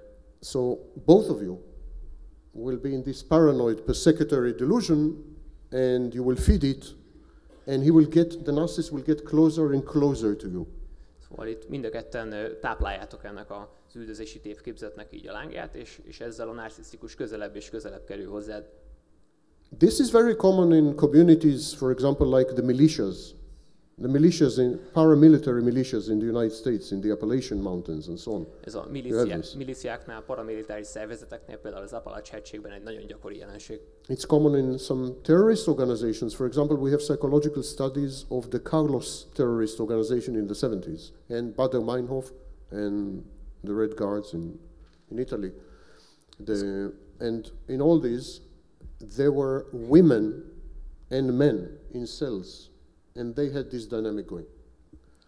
Nagyon gyakori a különböző terrorista szervezetek között, ezt tanulmányok is bizonyítják, például az olasz maffia körében is ez előfordult. So there are studies in Germany, Bader-Meinhof. Németországban de Meinhof készített tanulmányokat. Some of the leaders were women, and they used these techniques exactly to control highly narcissistic men. Same in the Manson family. És néhány vezető nő volt, aki ezekben a szervezetekben arra eznek a segítségével manipulálta a narcisztikusokat. Ez történt például a Manson család esetében is. So this is the technique I recommend if your narcissist is a serial killer or a terrorist. Szóval ezt a technikát ajánlom, hogyha a narcisztikusotok egy terrorista vagy sorozatgyilkos. And if not, and you use this technique, he will end up as one. És hogyha nem, és ezt használjátok, akkor aként végzi. Okay, guys, what's left of you? Rendben, mi maradt még belőletek? I'm open to questions. És várom a kérdéseket akkor. Én azt szeretném kérdezni, hogy tünetileg, hogyha nem benne vagyunk, akkor hogy tudjuk megkülönböztetni, hogy a narcisztikusunk az pszichopata vagy sima narcisztikus? My question is, if from the outside, how can you tell if a person is a psychopath or narcissist? Actually, it's far easier than... Based on symptoms, sorry. Yeah, it's far easier than sources online make it appear. Sokkal könnyebb, mint ahogy az online források. You check for two things. Két dolgot kell nézni. Does the person seek input from other people?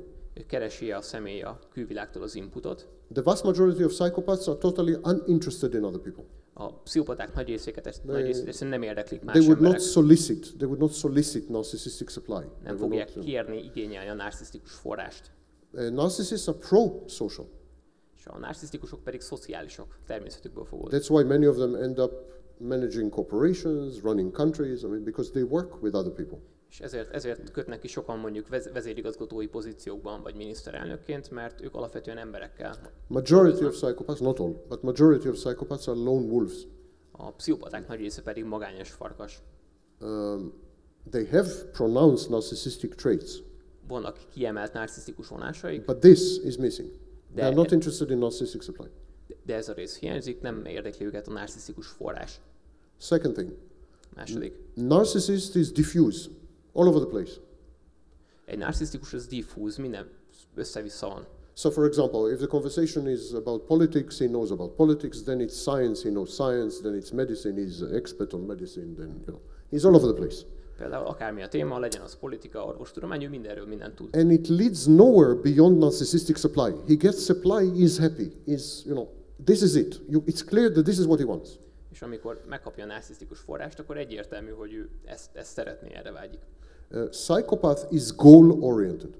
Egy pszichopata az célorientált. So if he wants to have sex with you, it will be extremely clear that this is his goal. And he's like laser. He's very focused. Everything he will do, everything he will say, with you and with himself and so on, will lead somehow to sexual relations with you at the end of the night. This is his goal. Or if he wants your money. Egy pszichopata például, hogyha mondjuk szexelni akar veled, akkor ez teljesen egyértelmű lesz, és teljesen erre van fókuszálva. Minden egyes apró dolog, amit tesz, az erre fele mutat. So he's goal-oriented. Narcissists are not goal-oriented. Szóval célorientált, egy narcisztikus pedig nem célorientált. And finally, psychopaths are a lot more impulsive and much less interested in other people's opinions, social conventions and mores. És a pszichopaták sokkal impulzívabbak, és sokkal kevésbé érdekli őket mások véleménye és a szociális világ körülöttük. They are law unto themselves. They are the law. El vannak magukban. A narcissist would be much more aware of etiquette, what to do, what not to do. On the contrary, many narcissists will use it to emphasize how civilized they are, how educated, how polite, how... Narcisztikusok pont, hogy tisztában lesznek ezekkel, és használni fogják ezeket a technikákat, az etikettet, meg ki fogják fejezni, hogy pont ők milyen udvariasak. I say that psychopaths are shortcut people. People who look for shortcuts. A pszichopaták folyamatosan keresik A és B között a lehető legrövidebb pontot. If you have $1 million in your bag, and you have one psychopath to your left and one narcissist to your right, the narcissist will work 2 months to convince you to give him the $1 million. He will try to get married with you. He will try to convince you that he has the greatest investment scheme in Mexico City. He will work very hard for 2 months to get your money.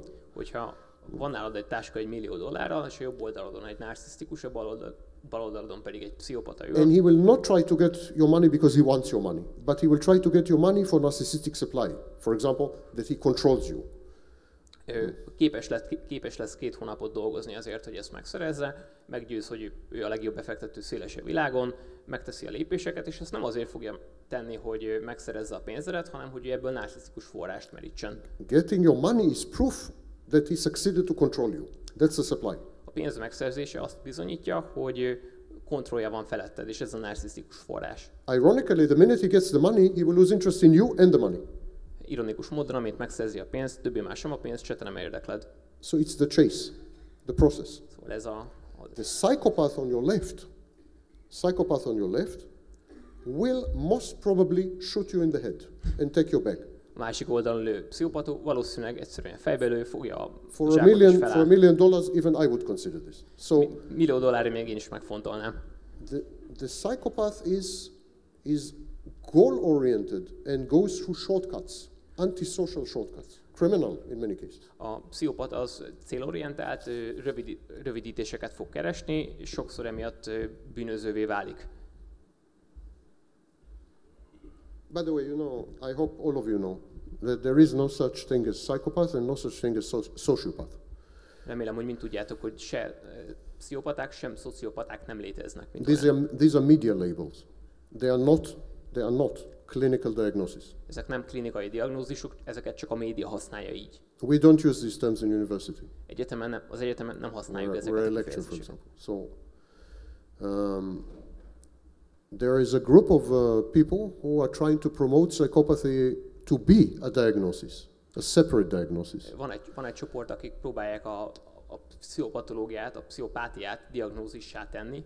But they have been rejected. This lobby has been rejected for well over 30 years. De ezt a lobby csoportot már több mint 30 éve folyamatosan elutasítják. So we use psychopath, sociopath as the colloquial way, as the media hype way of saying antisocial personality disorder. Szóval a szociopata, illetve pszichopata kifejezéseket köznyelvben használjuk az antiszociális személyiségzavar leírására. Ennek megfelelően. Similarly, of course, there's no such thing as empath. There's a lot of nonsense online.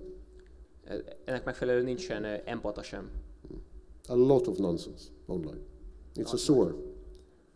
Ez az egész értelmetlen, nincs ilyen. It's a sewer, and I would advise you to stick to serious texts and so on and so forth. It's not so difficult to get. Instead of going to google.com, go to scholar.google.com. És azt mondanám, hogy nagyon fontos, hogy ezeket a fogalmakat tisztán kezeljük, és ne csak a Google-be üssük be a dolgokat, hanem menjünk a scholar.google.com-ra. And if you're watching videos on YouTube, there are quite a few people who are professors of psychology and so on and so forth. És a YouTube-on videókat néztek, van elég sok előadó, aki egyetemi professzor, és így tovább. And try to distinguish between those who are commercially oriented and corrupt their trade, corrupt their knowledge, and those who are more about education. És próbáljátok különbséget tenni a között, aki csak megélni akar ebből, akinek ez egy megélhetési dolog, és emiatt korrumpálódott a szakmájában, és azok között, akik pedig tényleg oktatási célból beszélnek. The word psychopath was coined in the 19th century, so it's a very old word. A 19. századból származik még a pszichopata szó, szóval ez egy öreg szó. And since then it's been abused, misused and victimized. És ezt a szót is bántalmazták, és rosszul félre használták, rosszul használták. Next question. Azt szeretném kérdezni, hogy a traumatizált gyerek, akiből narcisz lesz, annak az érzései hogyan és mikor, hogy száll el? Tehát ugye, hogy a kognitív empátia marad. So if a traumatized child becomes narcissistic, where do all those feelings go that the child still had?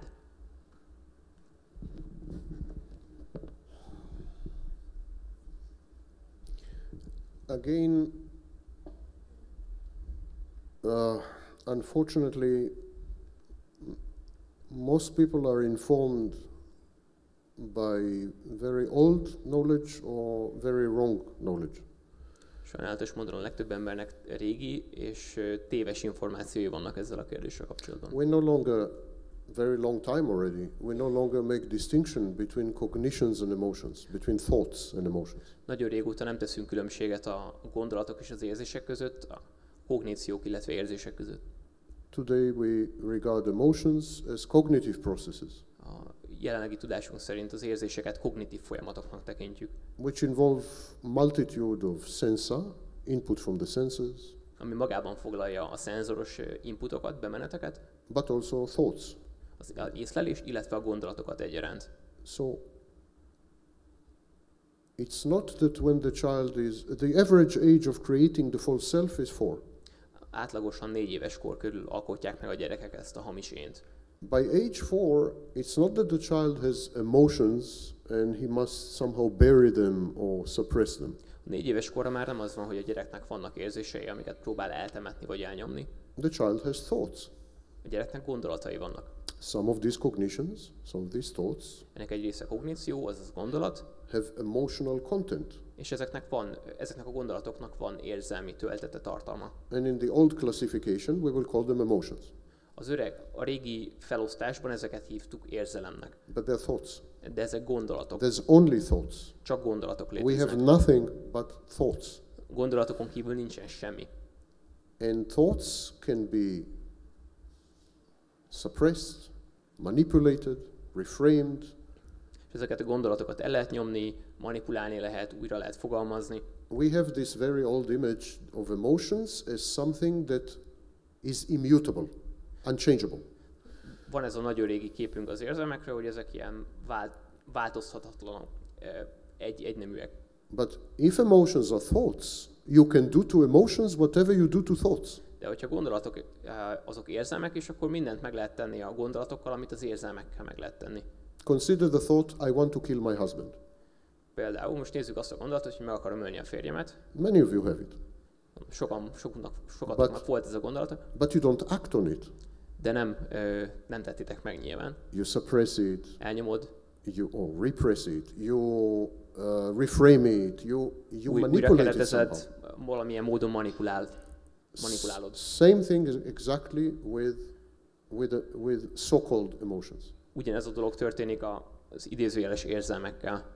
The child creates an alternative cognitive system. A gyerek előáll egy alternatív kognitív rendszerrel. What happens to the previous thoughts? És mi történik az előző gondolatokkal? Like like the vast majority of thoughts, they had been repressed. Mint a gondolatok nagy részével történt, elnyomódnak. Even a healthy person represses very close to 99% of his or her thoughts.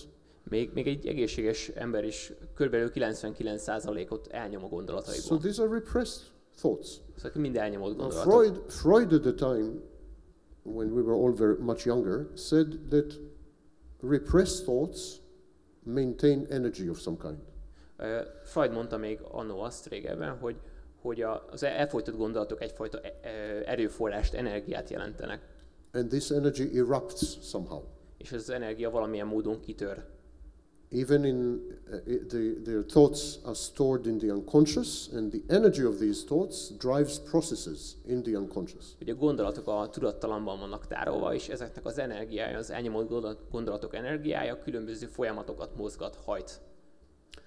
We no longer believe this, and Már nem gondoljuk ezt. we no longer believe this because, for example, with CBT, cognitive behavioral therapy, Több okból kifolyólag nem gondoljuk ezt, és az egyik például az, hogy a kognitív viselkedés terápiában we take thoughts, and we eliminate them. We take thoughts, we eliminate them. Kognitív viselkedés terápiában fogjuk a gondolatokat, és egyszerűen csak megszüntetjük őket. Elimináljuk őket. And nothing happens. Semmi nem történik. There's no abreaction, Nincsen semmilyen reakció no erre. disintegration of the patient, Nem esik szét a kliens. no somatic symptoms. No. Nincsenek szomatikus zavarok, szindrómák. And in a typical CBT treatment course, we eliminate many more thoughts than in typical psychoanalysis. És egy tipikus kognitív viselkedés terápiában sokkal több gondolatot szüntetünk meg, mint egy pszichoanalitikus terápiában. You see, we are heavily influenced by Freud. Whether we want to or don't want to, all of us, laymen and professionals, are heavily influenced by this father figure. Akár szeretnénk elismerni ezt, akár nem, a szakmabeliek és a laikusok egyaránt nagy hatást gyakorolt Freud. And he was a genius. És zseni volt. A literary genius, probably. Valószínűleg egy irodalmi zseni. But he had this obsession of converting psychology into a branch of physics. De volt egy olyan elképzelése, hogy a pszichológiát a fizika egyik területévé konvertálja. Psychology is not a branch of physics. Pszichológia az nem a fizika egy ágazata. I know, as I'm a physicist. Tudom, mert fizikus vagyok. It's not a branch of physics and will never ever be a science. És soha nem is lesz tudomány. This is sad news for psychologists because they very much want to be scientists when they grow up. És ez egy nagyon nehéz a pszichológusoknak, mivel hogyha nagyok lesznek, mint tudósok akarnak lenni. Psychology will never ever be a science. A pszichológia soha nem lesz tudomány. When you deal with raw material like the human mind, experiments, for example, are not repeatable. Amikor emberi alapanyaggal dolgozunk, a kísérletek nem előre jósolhatóak. The number of hypotheses that you can generate is very minimal. Minimal, small.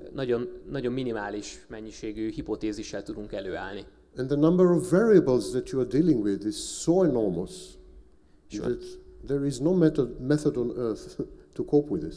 És olyan óriási mennyiségű változóval dolgozunk, hogy a világon semmi nem lenne képes ezt tudományos módon használni. At its best, psychology is a supreme form of literature. A legjobb formájában a pszichológia az irodalom egy bizonyos módozata. Best psychologist ever probably was Dostoyevsky. A világ legjobb pszichológusa valószínűleg Dostoyevsky volt. Probably. Valószínűleg. So when we talk about emotions and so on, be very careful. These are inventions. Amikor érzésekről beszélünk, akkor legyetek nagyon óvatosak, mert ezeket kitalálták valamikor. The reality is very simple. A valóság az nagyon egyszerű. What we think, we can unthink. Amit gondolunk, azt visszagondolni is tudjuk. And we can do that probably since the age of 6 months. És ezt valószínűleg 6 hónapos korunktól fogva tudjuk. For reasons I'm not going to right now, I'm pretty convinced that we can unthink starting at 6 months. Bele, de 6 hónapos kortól valószínűleg vissza tudjuk csinálni a gondolatainkat. And once you unthink, that's probably the end of the story. És amint ezt megtesszük, ott valószínűleg vége is van a történetnek. And you move on. És tovább lépsz. The false self is also a form of literature. A hamis én az szintén egyfajta irodalmi műfaj. It's a movie. Egy film. So I told you how did I start the lecture? És mondtam nektek, hogyan is indítottuk ezt az előadást. We are made of dreams. Álmokból állunk. We're all made of dreams, nothing else. Mind álmokból állunk, semmi másból. What we think is reality is so heavily filtered, so manipulated in internal models in the brain. Amit valóságnak érzékelünk, azt az agy annyi szűrőn átszűri, annyi módon manipulálja, hogy álmokká válnak. We are so motivated by our internal environment rather than external. Annyival erősebben motivál minket a belső környezetünk, mint a külső környezet. We have no access to each other. Nincs hozzáférésünk egymáshoz. It's nonsense. Ez nonsense. It's social pretension. Ez egyfajta szociális szerepjáték, áltatás. We know nothing about others. Semmit nem tudunk másokról. We make assumptions, of course. Feltételezésekkel élünk természetesen. But these are assumptions. De ezek mind feltételezések csak. There's no way to say how many of you are robots. Semmi mód nincs arra, hogy megmondjam, hogy ti nem vagytok robotok például. I have to take your word for it. El kell hinnem nektek. And if you are well-programmed robots, you yourself will believe that you are not robots. És hogyha igazán jó programozott robotok lennétek, akkor ti is azt hinnétek magatokról, hogy nem vagytok robotok. There's no end to this. Nincs határ. So don't even go there. Szóval ne is gondoljatok ebbe bele. The child feels bad. The child invents false self. It's not that some part of the child went somewhere. There are no parts. Ez nem arról szól, hogy a gyerek rosszul érzi magát és There's nothing. kidolgozza a hamisként, hanem nem arról van szó, hogy a gyerek egy része elmegy valahova, nincs semmi. We are dreams and stories, narratives. So we invent a new narrative, and that's the end of it. Mi álmokból és történetekből állunk, és ez a vége. The problem with the narcissistic narrative is that it is both dysfunctional and harmful to others. A narcisztikus történettel az a baj, hogy ez egyfelől diszfunkciós, másfelől mások számára ártalmas. Otherwise, who cares? Mert egyébként kit érdekel? Because all of you have narratives. Mert mindenki álmodik. You all tell yourselves, I'm good-hearted, I'm beautiful, I'm attractive, I'm stupid. We all have this negative automatic thoughts. And, you know. Mindenki azt mondja magának, hogy ő kedves, jó szándékú, mindenkinek vannak ilyen automatikus gondolatai. The narcissist narrative covers up for the narcissist's absence. A narcisztikus gondolatai a saját hiányát hivatottak pótolni, elfedni.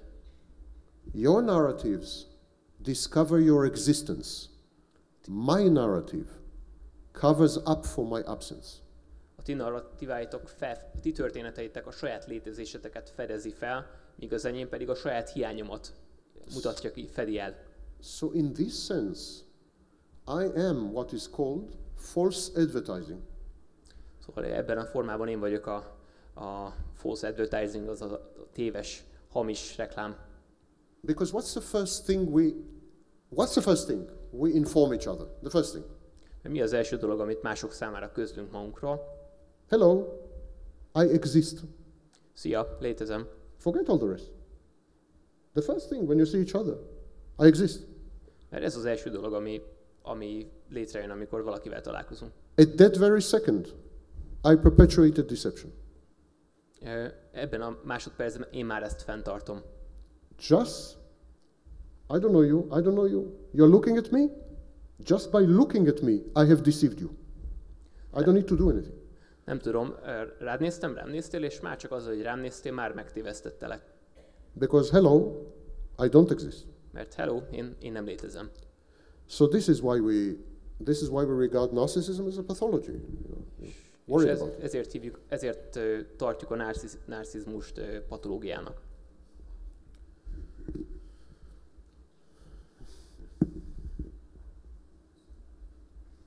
I have a question. Sokan szeretnék szerintem feltenni ezt a kérdést. Van-e annak realitása, hogy valódi partneri kapcsolatot lehet kiépíteni vele, tehát viszonylag normális életet? Hisz önnek sikerült. Tehát én úgy tudom, hogy ő már évek óta párkapcsolatban él, sőt, jó házasságban.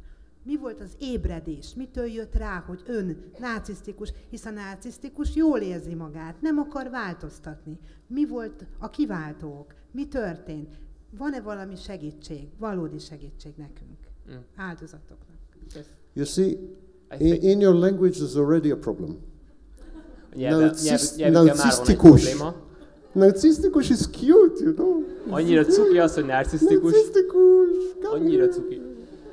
It doesn't sound frightening or problem. It sounds like a... Nem hangzik félelmetesnek vagy problémának, úgy hangzik, mint egy ilyen babanyelv. So the question was, and I think many of us want to ask this question,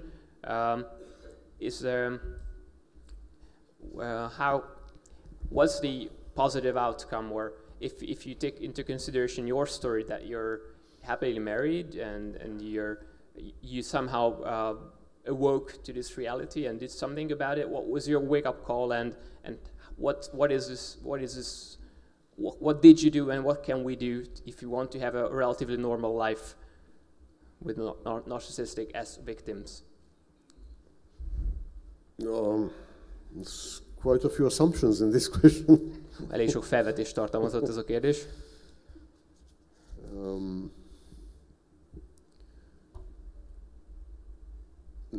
The narcissist comes to recognize that he has a problem. Because first of all, contrary to misinformation online, the vast majority of narcissists do realize that they are narcissists or that they have narcissistic traits. Az elérhető információkkal ellentétben a legtöbb narcisztikus egy ponton észreveszi, hogy van vele valami baj, hogy vagy narcisztikus tendenciái vannak. But they are proud of it. De büszkék rá. There is a concept in psychoanalysis called cathexis. Freudnak a pszichoanalízésében van egy katexis nevű című fejezet. Cathexis is emotional investment. Ez pedig az érzelmi befektetett érzelmi energiát jelenti. So the narcissist catechs his disorder. Szóval a narcisztikus befektetett ebbe a fajta zavarba. He is emotionally invested in his disorder. Ő neki az az érdeke, hogy ez legyen. He is proud of his disorder. Büszke erre. He believes that he is the next stage in evolution. Azt hiszi, hogy ő az evolúció következő lépése. He believes that he is superior. Hogy ő felsőbbrendű. He believes that his accomplishments and his creativity are because he's a narcissist. Azt gondolja, hogy az eddigi eredményei és az eddigi eredményeit a narcizmusának köszönhette. If he stops being a narcissist, he will not be creative. He will not be president of the United States. Hogyha abba hagyná a narcizmust, úgymond, akkor nem lenne kreatív, és nem lehetne tovább az Egyesült Államok elnöke. So the narcissist is married to his disorder much more than he is married to you. Szóval egy narcisztikus sokkal inkább elvette feleségül ezt a zavart, mint a tényleges feleségét. There is a concept called collapsed narcissist. Van egy összeomlott narcisztikus nevű fogalom. Again, online you will find the term failed narcissist. Az interneten a megbukott, kudarcba fulladt narcizmus kifejezést fogjátok megtalálni. Failed narcissism. It's a wrong term. Ez egy helytelen kifejezés. Failed narcissism is a phase in the development of borderline personality disorder. Nem, ez a borderline személyiségzavar kialakulásának egy lépését írja le. The correct term is collapsed narcissist. A helyes kifejezés az összeomlott narcisztikus. Collapsed narcissist is narcissist who fails to obtain supply, failed in everything. Ez egy olyan narcisztikus, aki megbukott, aki nem tudja megszerezni a narcisztikus forrását. And he hit rock bottom, he crashed. És eljutott minden legaljára. In my case, I had a private jet at the age of 21. I sold it to Donald Trump, by the way. It's true. It's true. 21 éves koromban I had a private jet at age 21. I was heavy multimillionaire. I was professor of physics at age 17. I started university at age 9. I was very famous in my country, in Israel. Én például 9 évesen már egyetemre jártam, nagyon híres voltam. I had everything. Mindenem megvolt. A 17 évesen professzor lettem, 21 évesen magángépen volt, és milliárdos voltam. Until I had nothing. Amíg aztán egyszer semmi nem lett. I lost absolutely everything. Elvesztettem a kapcsolatot a valósággal. Including my fiancée. A mennyasszonyommal együtt. It wasn't enough. Nem volt elég. Because I recovered very fast. Mert nagyon gyorsan felépültem belőle. I made millions within 2 years. Két év után már ismét millióim voltak. And I lost them. Aztán elvesztettem. And it wasn't enough. És még ez sem volt elég.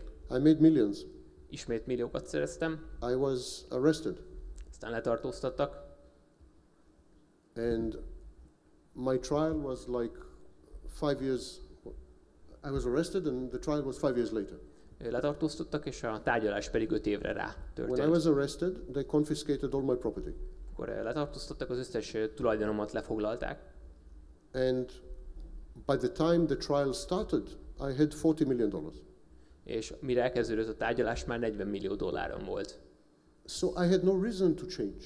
Semmi okom nem volt rá, hogy my formula was working. Whatever it is that I was doing was working. Bármi is voltam, vagy bármit csináltam, Why to change? For example, consider Donald Trump. Vegyetek egy pillantást Donald Trumpra. Donald Trump is a grandiose narcissist. Not malignant, by the way. Grandiose narcissist. Donald Trump az egy grandiózus narcisztikus. Why on earth would he change? Miért is változna meg? I mean, give me one reason that Donald Trump will change. Adjatok nekem egy okot, ami alapján ő neki érdemes lenne megváltozni. Multimillionaire. Multimilliómos. Television star. TV-sztár. President of the United States. Az Egyesült Államok elnöke. Orange hair. Narancssárga haja van. Why would he change? Miért is változna No meg? incentive. I had no incentive. Nekem nem volt erre készítésem. But then I was arrested. Aztán I letartóztattak. mean, I was in prison. Börtönben voltam. And I lost everything, and I lost the woman that I mean, in my terms, loved. It's not love, it's dependence on supply, but loved, and that was a major crisis. And elvesztettem mindent, és elvesztettem it was the second time that I was diagnosed with narcissistic personality disorder, and I said, well, you know, I must find out what it is. And there was nothing, no literature, nothing. I opened the first website for, I had to invent the language. I was trying to describe to other people what's happening to me, and to warn victims and to give them tools to express, because the victims had no language. They didn't know how to express them. It was unprecedented what they were going through. They couldn't compare their experience to anyone else. You know? No one understood. Sorry, can I just wrap it up for the others? Yeah. Elvesztettem mindent, elvesztettem a nőt, akit a saját fogalmaim szerint szerettem, ami azért egy nagy krízis volt. Aztán, amikor másodszorra is diagnosztizáltak narcizmussal, akkor elkezdtem gondolkozni rajta, hogy miről is volt szó. És hát nem találtam semmit, semmi értelmeset. És aztán azzal találkoztam, hogy az áldozatok is tanástalanok, úgyhogy végül aztán kidolgoztam egy módszertant és egy terminológiát erre. És az első weboldalt én... Mert nem volt irodalma. Köszönöm. So this is how I started to read about narcissism and so on and so forth. Okay. And then 20 years later, I discovered that it had zero effect on me. És így kezdtem el a narcizmussal foglalkozni, és aztán olvasni, és 20 évvel később rájöttem, hogy semmilyen hatást nem gyakorolt ez rám. 20 years later, I was sufficiently qualified to judge, and I discovered that all my knowledge, arguably I'm the most knowledgeable person on the planet on this topic, nothing, no effect.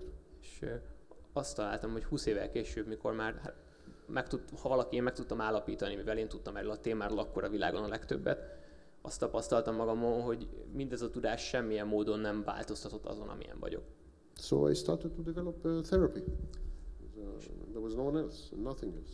Ezért elkezdtem kidolgozni egy terápiát erre. But of course, for me it's too late. It's too late. Anyhow, the narcissist hits rock bottom, and only then.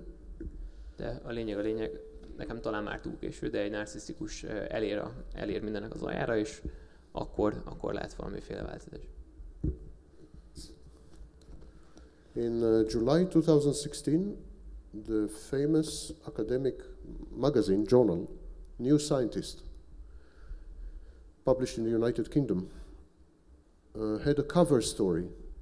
And the cover story was, parents, teach your children to be narcissists. 2016-ban egy Egyesült Királyságbeli tudományos folyóirat címlapján ez a felhívás szerepelt, hogy szülők neveljetek narcisztikust a gyereketekből. In the past 10 years, there are scholars, academics, professors, who are glorifying narcissism and psychopathy. Az elmúlt 10 évben több olyan tudós, akadémikus kutató van, aki egyfajta dicsfényt akar adni a narcizmusnak mindenfelé. Concepts like productive narcissist. Ugye vannak ilyen fogalmak, mint produktív narcizmus. High functioning psychopath. Vagy mint magasan funkcionáló pszichopata. They say, these scholars, Makobi, Dutton, others, they say that it's, in today's world, it's positive adaptation to be narcissist and psychopath. Ők azt mondják, hogy a mai világhoz így tudunk jól alkalmazkodni, hogy pszichopaták és narcisztikusok vagyunk. When I went to teach in Russia, I had demand from many people, most of them women, and here is what they asked me: can you teach us how to become narcissists and psychopaths? Amikor Oroszországban mentem tanítani, akkor volt egy nagyon nagy kereslet arra nézve, és nagyrészt nők voltak, akik azt kérték, hogy arra tanítsa meg őket, hogy hogyan lehetnek narcisztikusok és pszichopaták. The self-esteem educational movement in the United States teach children, 91% of all school children went through this curriculum. They teach them that there is nothing they cannot do. They can do anything. az amerikai önbecsülést fejlesztő mozgalom, és az otthon iskolázott gyerekek 91%-át így nevelték, azt nevelik belé, hogy nincs a világon semmi, amit ők meg ne tudnának tenni. If you just put your mind to it, you can do it. Ha csak elhatározod, akkor meg is tudod csinálni. You are special, you are unique. Különleges vagy és egyedi. There is the phenomena of life coaches, career coaches, and I will not mention names, they are very well known. And the message of these people is wake up the inner giant in you. Van elég sok olyan life coach és egyéb más coach, akik, és most nem fogok neveket mondani, de akik azzal az üzenettel állnak az emberek elé, hogy ébresztétek fel magatokban a belső óriást. And of course, there are technologies that enable narcissism. És természetesen vannak olyan technológiák, amik ezt lehetővé teszik, a narcizmust lehetővé teszik. Like social media. Például a közösségi média. But one thing that is overlooked is that there are technologies that enable psychopathy. Psychopathy. De hogy a fölött a tény fölött viszont mindenki elsiklik, hogy ezek olyan technológiák, amik a pszichopátiát is lehetővé teszik. For example, some of the dating applications Például are utterly psychopathic. Például néhány randi alkalmazás kifejezetten pszichopátiás. So it's a losing battle. Ez a csata ez vesztésre áll. The future is a narcissistic psychopathic civilization. A jövő az egy narcisztikus pszichopata társadalom. And narcissists and psychopaths will rise to the top. És a narcisztikusok és a pszichopaták azok felemelkednek a tetőre. Are rising to the top. Most is már felemelkednek a társadalom tetejére. I've simply tried in this lecture to teach you how to survive in this new brave world. És ebben az előadásban most szeretném nektek megtanítani, hogy hogyan tudtok túlélni ebben a szép új világban. If you think I or anyone can do anything to stop this, you're wrong. Ha azt gondoljátok, hogy én vagy bárki bármit is tud ezzel ellen tenni, akkor tévedtek. It's too late. Túl késő. Az lenne az egyik kérdésem, hogy kb. Hány százalék narcisztikus személyiségzavaros ember lehet kb. Ez az egyik.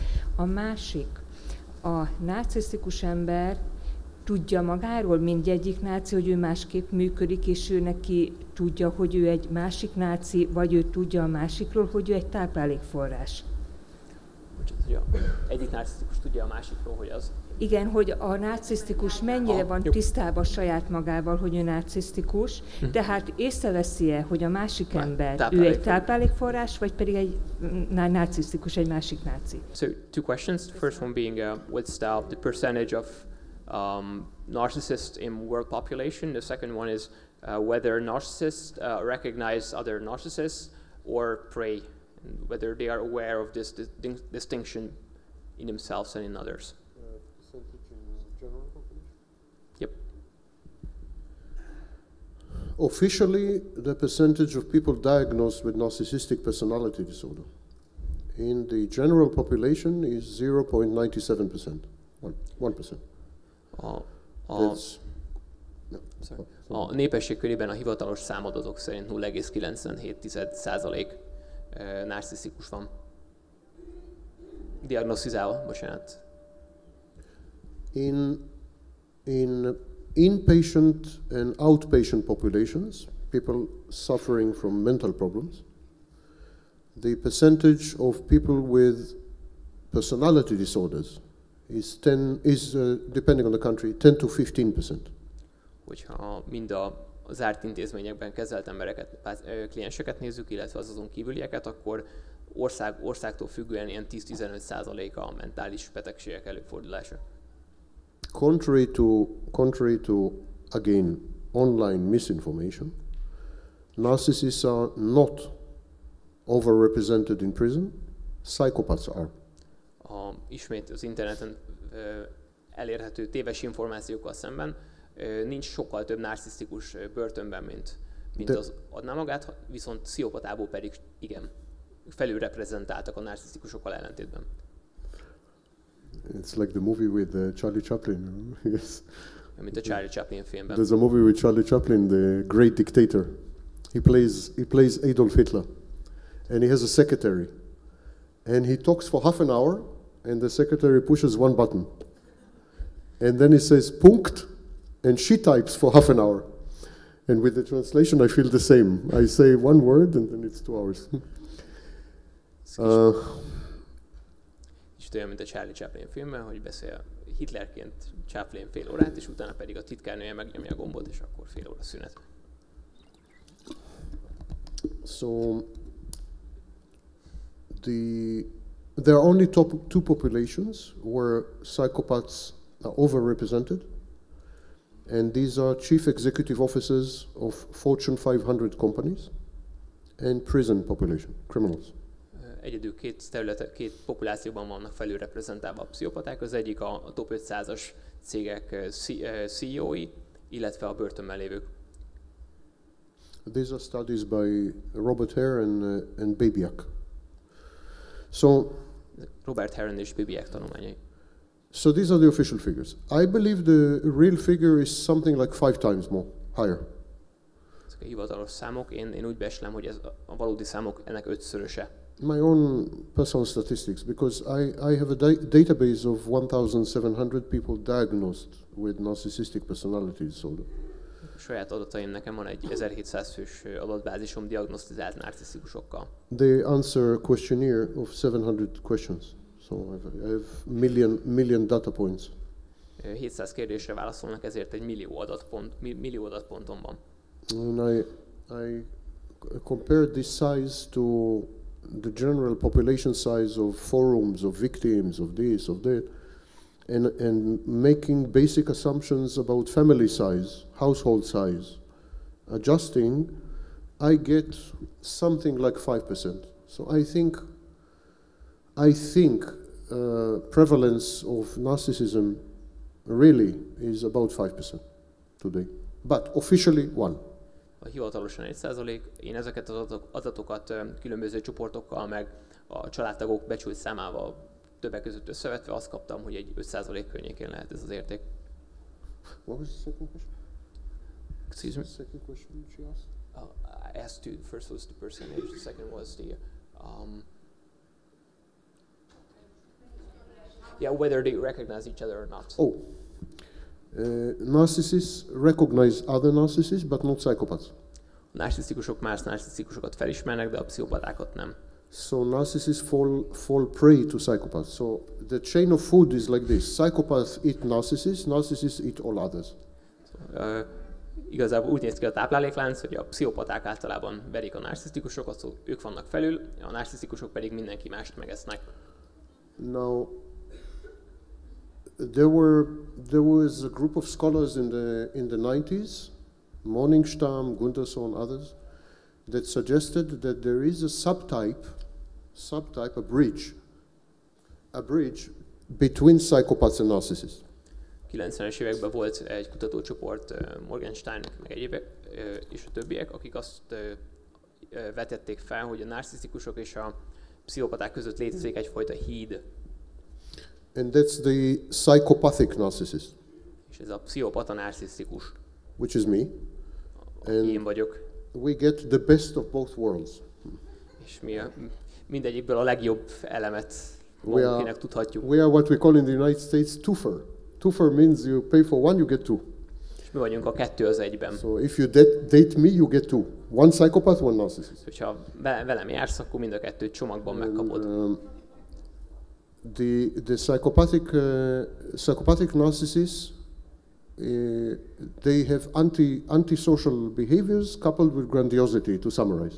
A narcisztikus pszichopatáknak van egy bizonyos fokú grandiozitása, illetve what kind of behavior? Antiszociális viselkedés.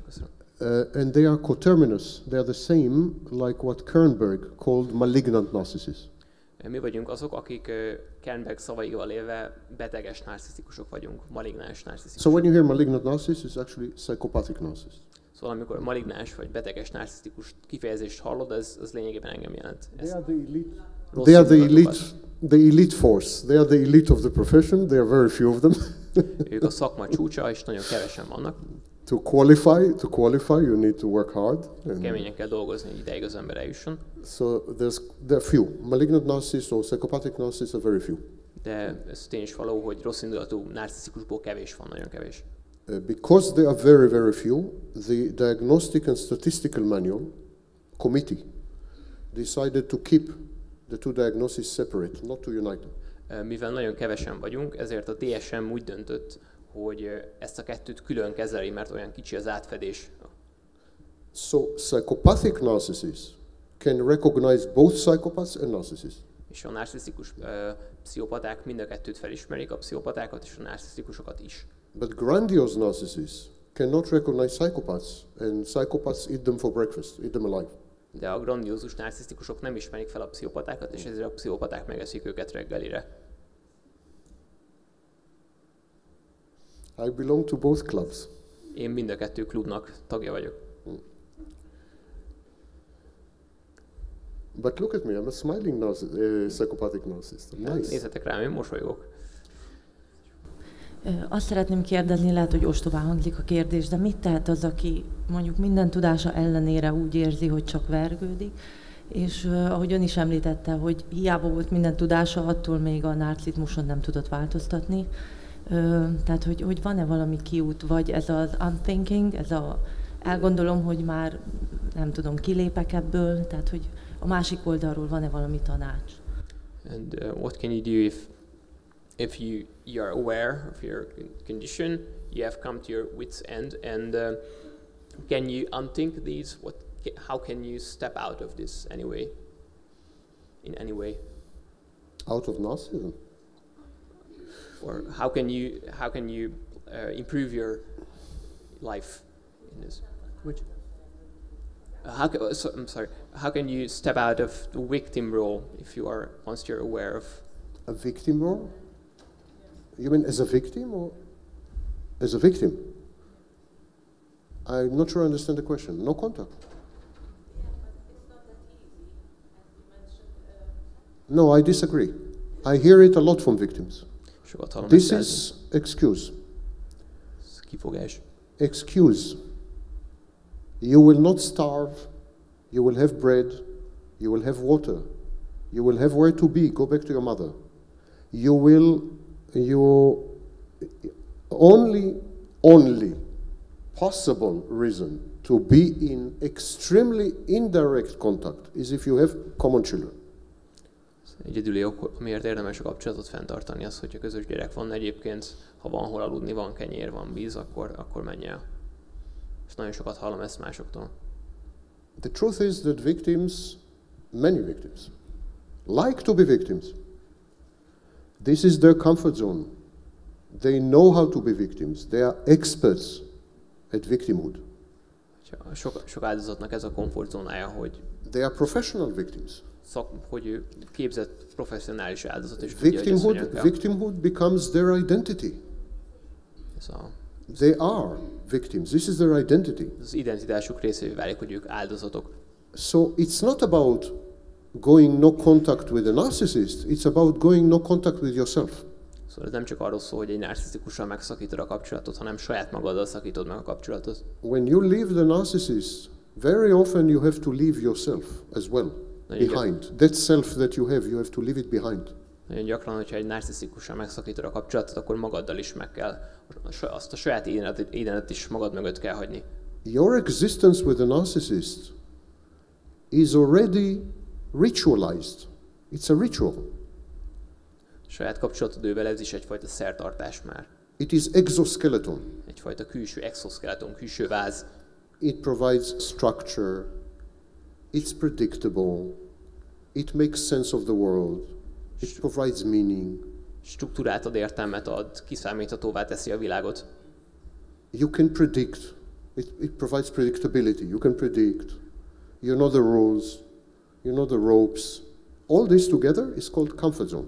Kiszámíthatóságot ad, tudod a szabályokat, és ezt hívjuk összefoglalóan komfortzónának. I say it unequivocally. There is and cannot be any reason whatsoever, ever, not to go no contact. End of story. Azt mondani, hogy semmilyen ok nincs arra, amiért ne szakítsuk meg a kapcsolatot, és ez a történet vége. End of story. Simple. If you don't go, no contact, it's because you don't want to go, no contact. And you have to ask yourself, why you don't want to go, no contact? Nem akarod megszakítani a kapcsolatot, akkor az az egy ok, ha nem szakítod meg a kapcsolatot, az az egy oka lehet, hogy nem akarod megszakítani a kapcsolatot, és akkor magadnak kell feltenni azt a kérdést, hogy miért is nem. The human brain is very creative. Az emberi agy nagyon kreatív. And trauma bonding is as shape-shifting as the narcissist. És a traumakötés az annyira hasonlóan egy alakváltó jelenség, mint a narcizmus maga, a narcisztikus személy maga. I'm with him because of the children. És hogy could you please repeat? I'm with him because of the children. Hogyha a gyerekek miatt vagy vele. I'm with him because he's having a bad period. I will wait until things get better, then I will leave him. Vagy azért vagyok vele, mert épp egy rossz időszakon megy át, de egyébként majd jobb lesz. I'm with him because I don't know how to make money. Azért vagyok vele, mert nem tudok pénzt keresni. I'm with him because he controls all the money. Azért vagyok vele, mert az ő kezében van az összes pénz. I'm with him because I'm used to him. Azért vagyok vele, mert megszoktam. Even I'm with him because no other man will be much better than him. És azért vagyok vele, mert semmilyen más férfi nem lesz ennél jobb majd. Why bother? Miért is zavartassam magam? Yes, he's bad, but you know, igen, rossz, they're all bad. De az összes ilyen. So the human mind is creative in giving you many excuses. Szóval az emberi elme kreatív és sokféle kifogással előrukkolhat. The other group of people who are as inventive about why they can't stop doing something are alcoholics and junkies. A másik csoport, aki hasonló kreatív módon tud kifogásokat gyártani, az a drogfüggők, illetve az alkoholisták. You ask alcoholic, why do you drink? I don't drink. But you drink. It's not really drink. It's just 2-3 a day. And it's not every day. It's just when I'm this. And it's not when I'm this, it's when I'm that. And it's, I mean, alcoholics lie, deceive, cheat, tell themselves stories, tell others stories. I mean, alcoholics and junkies. A alkoholista ugyanígy folyamatosan kifogásokat keres és történeteket fabrikál, hogy ő nem is hiszik, vagy csak ekkor hiszik, vagy ez nem is olyan sok. And victims addicted to the narcissist, they're all addicts. This is addictive behavior. És a narcisztikusok áldozatai is ugyanúgy függenek a narcisztikustól, hogy ez egy függőség. I have no idea why you should invest another second in someone who has been diagnosed at least with narcissism. Egy okot se tudnék mondani arra, hogy can't think of any. És miért tölts egy másodperccel is többet valakivel, aki egy diagnosztizált narcisztikus?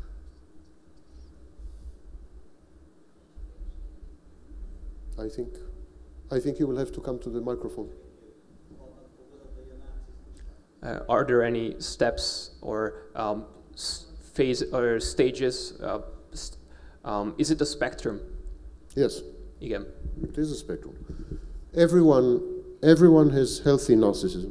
Mindenkiben van egy egészséges narcissism. Healthy narcissism is also known as primary narcissism. Ezt hívják elsődleges narcissizmusnak. It underlies, it is a foundation of self-esteem, self-confidence and self-worth. Ez az önbecsülés és az önbizalomnak az alapja. So this is healthy, and then you start to get less and less healthy. And of course you have people with, the guy who described the spectrum, his name is Theodore Millon.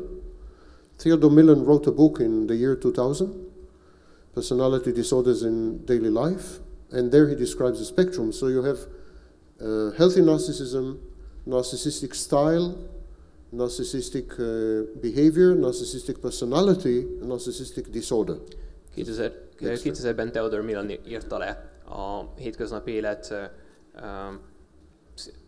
mentális zavarai című könyvben a narcizmus mint egy spektrum, és ezben leírta ennek a spektrum jellegét, hogy ahogy különböző lépések után már nem válik egészséges, hogy egy ideig még igen, aztán már nem, és leírta a narcisztikus viselkedést, narcissistic behavior, narcissistic style, stílust, behavior, personality, személyiséget, and disorder. És ez zavart magát. So of course online the vast majority of claims that someone is a narcissist, they are nonsense. A legtöbb az interneten olvasható állítás, hogy valaki narcisztikus, ezek nem helytállóak. Nonsense. You have a fight with someone, today you don't call him asshole, you call him narcissist. This is more, Elérkezhet az a nap, hogy valaki beszól neked, és akkor te magadban elnevezed narcisztikusnak. But that's not clinically. De ez nem egy klinikai diagnózis. Very few people are narcissists, actually. Extremely few. Nagyon kevés igazi narcisztikus van. Az lenne a kérdésem szintén az áldozati oldalról, mivel hogy az egyetlen tanácsolt mód, hogy no kontaktot vezessünk be, és minden kapcsolatot szakítsunk meg egy narcisztikussal. Viszont az előadás elején a professzor úr nagyon sokat beszélt a narcisztikusok manipulálásáról, illetve arról, hogy hogyan manipuláljuk, hogy ők a függőnké váljanak. Ennek mi a célja? Másrészt viszont, hogyha ezeket a manipulációkat mi elvégezzük, ugye kijött, hogy az ő saját módszereiket használjuk ő ellenük. Tehát valamilyen módon magunk is narcisztikussá válunk, illetve nyilván, hogy ezek nem mi vagyunk, pszichés sérüléseket mi is szerezhetünk ezek között a manipulációk között. My question is also from the victim's side, that if your only advised method is no contact, then why the strategies, and whether or not we also become damaged and distorted by using these strategies? The strategies are because you refuse to listen. That's why the strategies. You refuse to go no contact.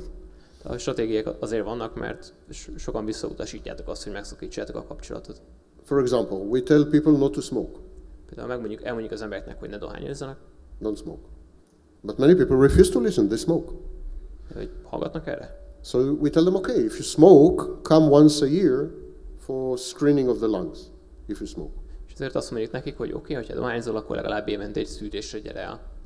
These are strategies in case you insist not to implement the only proper course of action. Ezek csak arra az esetre szolgálnak, amennyiben nem vagy hajlandó megtenni azt az egy igazi hatásos válaszlépést. And I think the second part I answered already. Yes, of course. By implementing these strategies, you are becoming narcissist. És igen, erre is narcissistic at least. És igen, erre is válaszoltam, hogy amennyiben használjátok ezeket a stratégiákat, ti magatok is narcisztikussá váltok. You're using the narcissist's own strategies against him. Saját stratégiáikat használjátok ellenük. But, you know, it's like, I don't remember who said it, I think Nietzsche said it. If you stare into the abyss, sometimes the abyss stares at you. Nietzsche mondta, hogy néha, hogyha lepillantasz a mélységbe, akkor a mélység visszanéz beléd, visszapillant beléd. And of course, very often you fight monsters and you become one. És nagyon sokszor, hogyha szörnyeket találsz, akkor te magad is szörnyé válsz.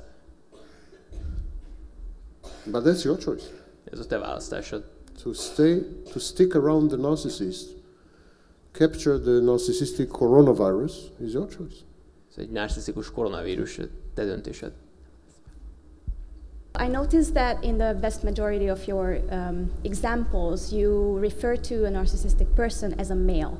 Is there a reason for this? Like, is the majority of narcissistic people male, or what is the ratio between women and men? And if there is a difference between female and male narcissists? Szóval az volt a kérdésem, hogy észrevettem, hogy a példák során általában a narcisztikus személyekre, mint férfiakra utalt, hogy van-e ennek valamilyen jelentése, esetleg az, hogy több narcisztikus férfi van, mint nő, illetve hogy van-e a narcisztikus férfiak és nők között valamilyen különbség. Thank you. Thank you. Up until the year 2000, the statistics we had were that 75% of all people diagnosed with narcissistic personality disorder were men. And this is despite the fact that the majority of people who went to therapy were women. A 2000-es évig azt tapasztaltuk, hogy a diagnosztizált narcisztikusok 75%-a férfi volt, még azon tény ellenére is, hogy azon narcisztikusok, akik elmentek terápiába, többségben nők voltak. We could therefore based on these two facts, we could therefore pretty much assume that almost all narcissists are actually men. És ezt a két tényt, hogyha egymás mellé helyezzük, akkor látszik az, hogy valószínűleg szinte minden narcisztikus férfi.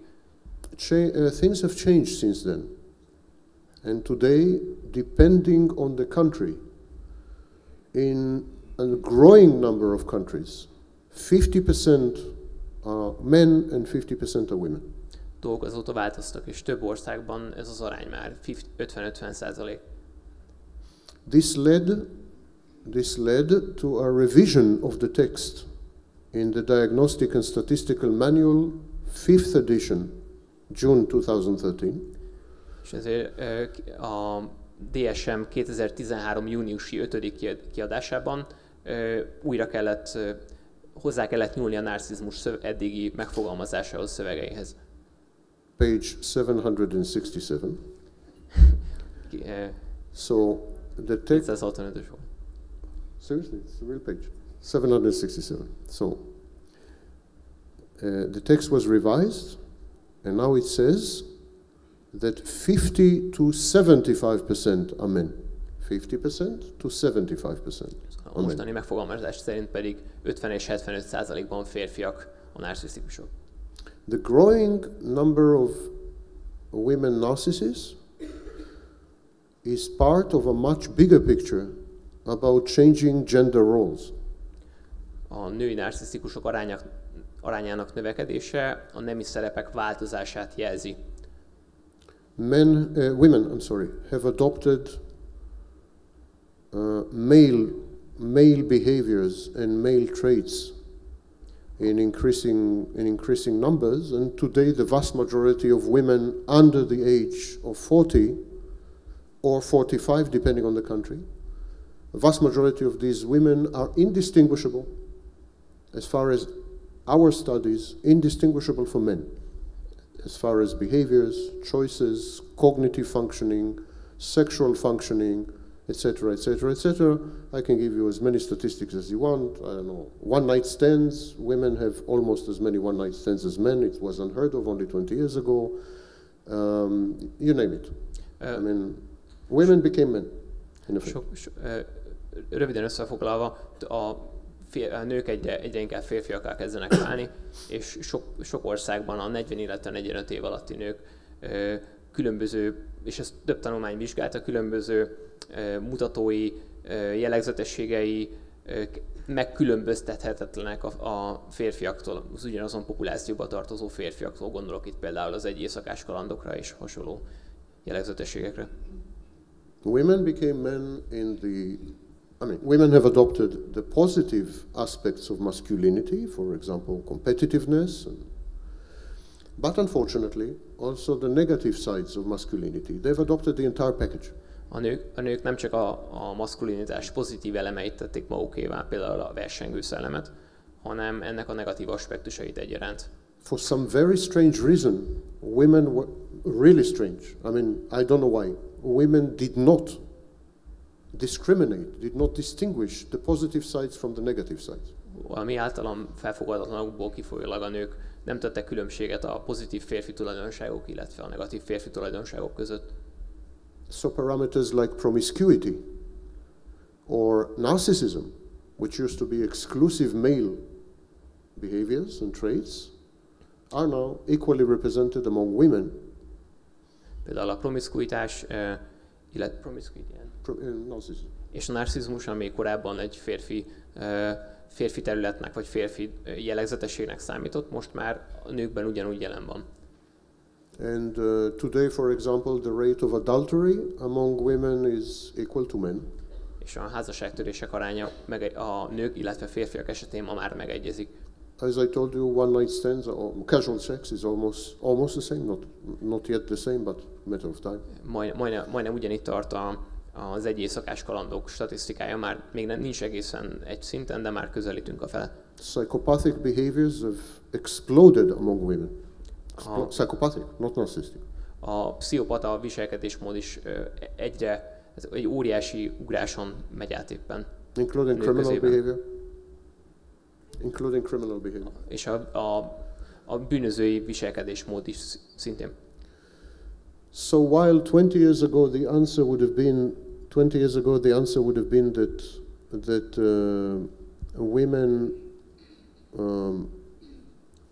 women obtain supply in different way. Women narcissists obtain supply differently to male narcissists.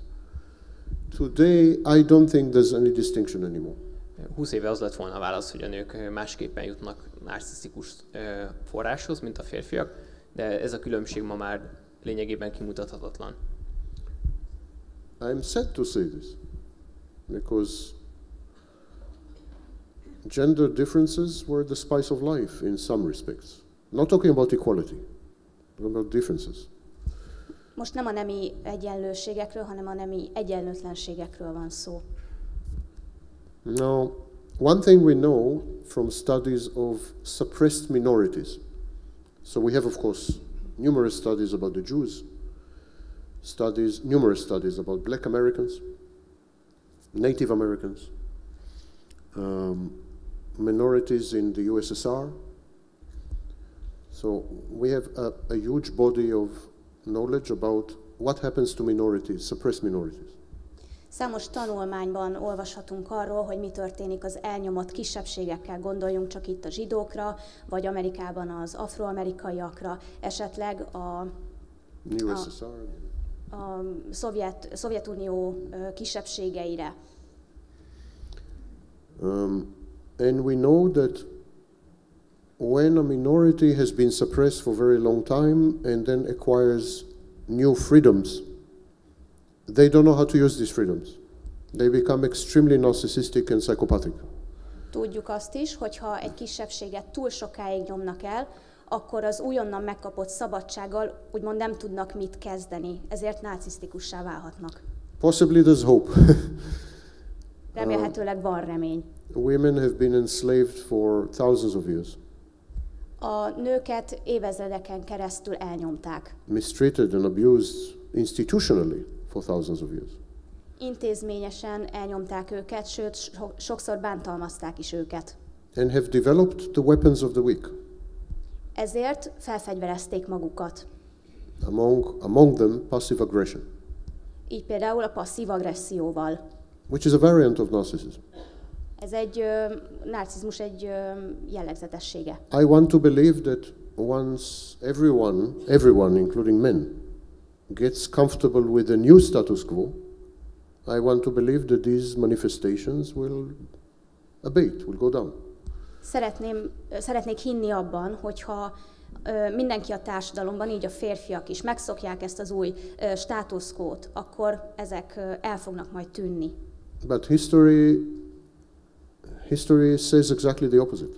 Azonban a történelem az ellentétéről tanúskodik. Narcissistic and antisocial behaviors among suppressed minorities, which have acquired new freedoms, these behaviors actually go up.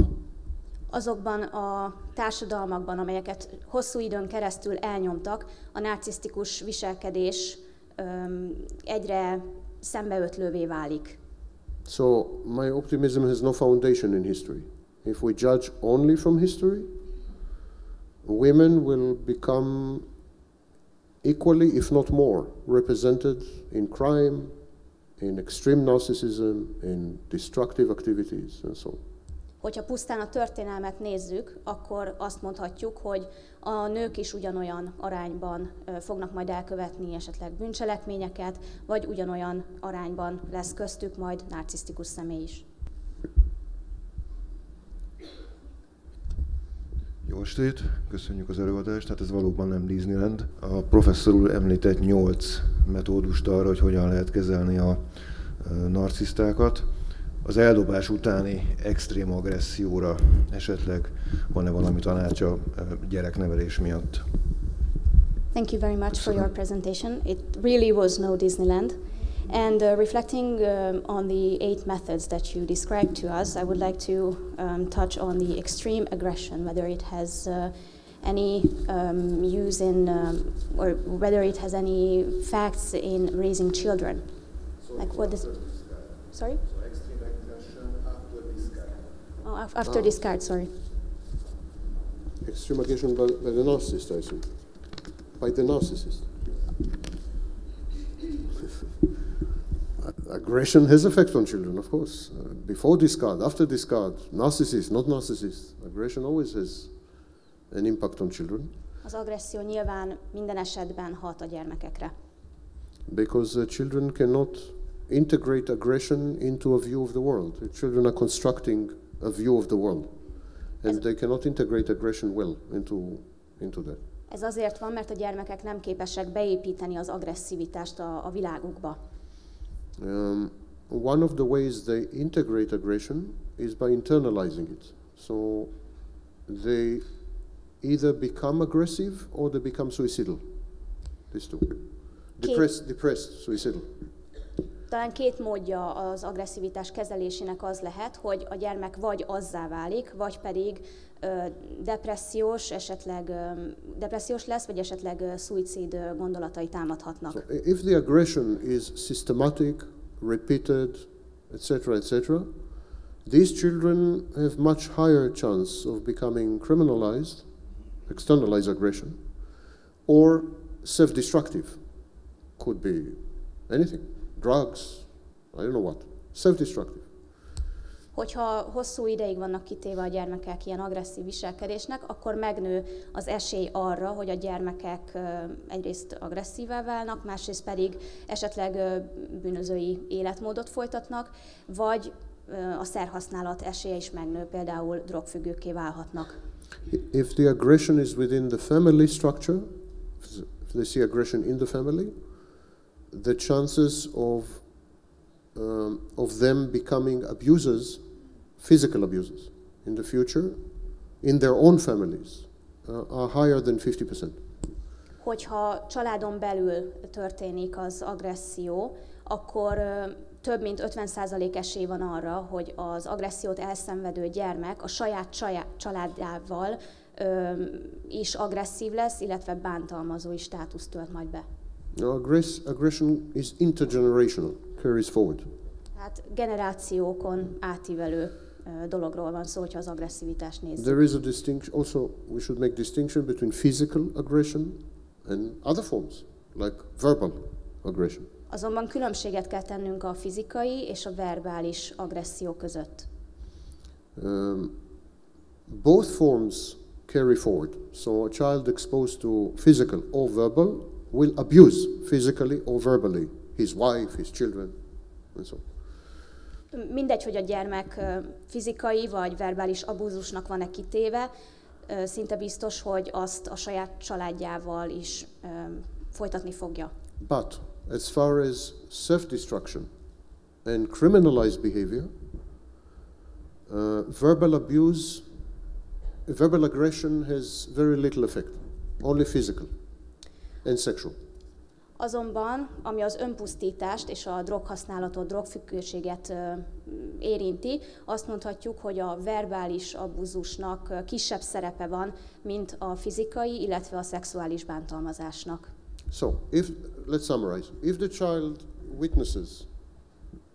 witnesses physical or sexual aggression, or if the child is victim of physical and sexual aggression,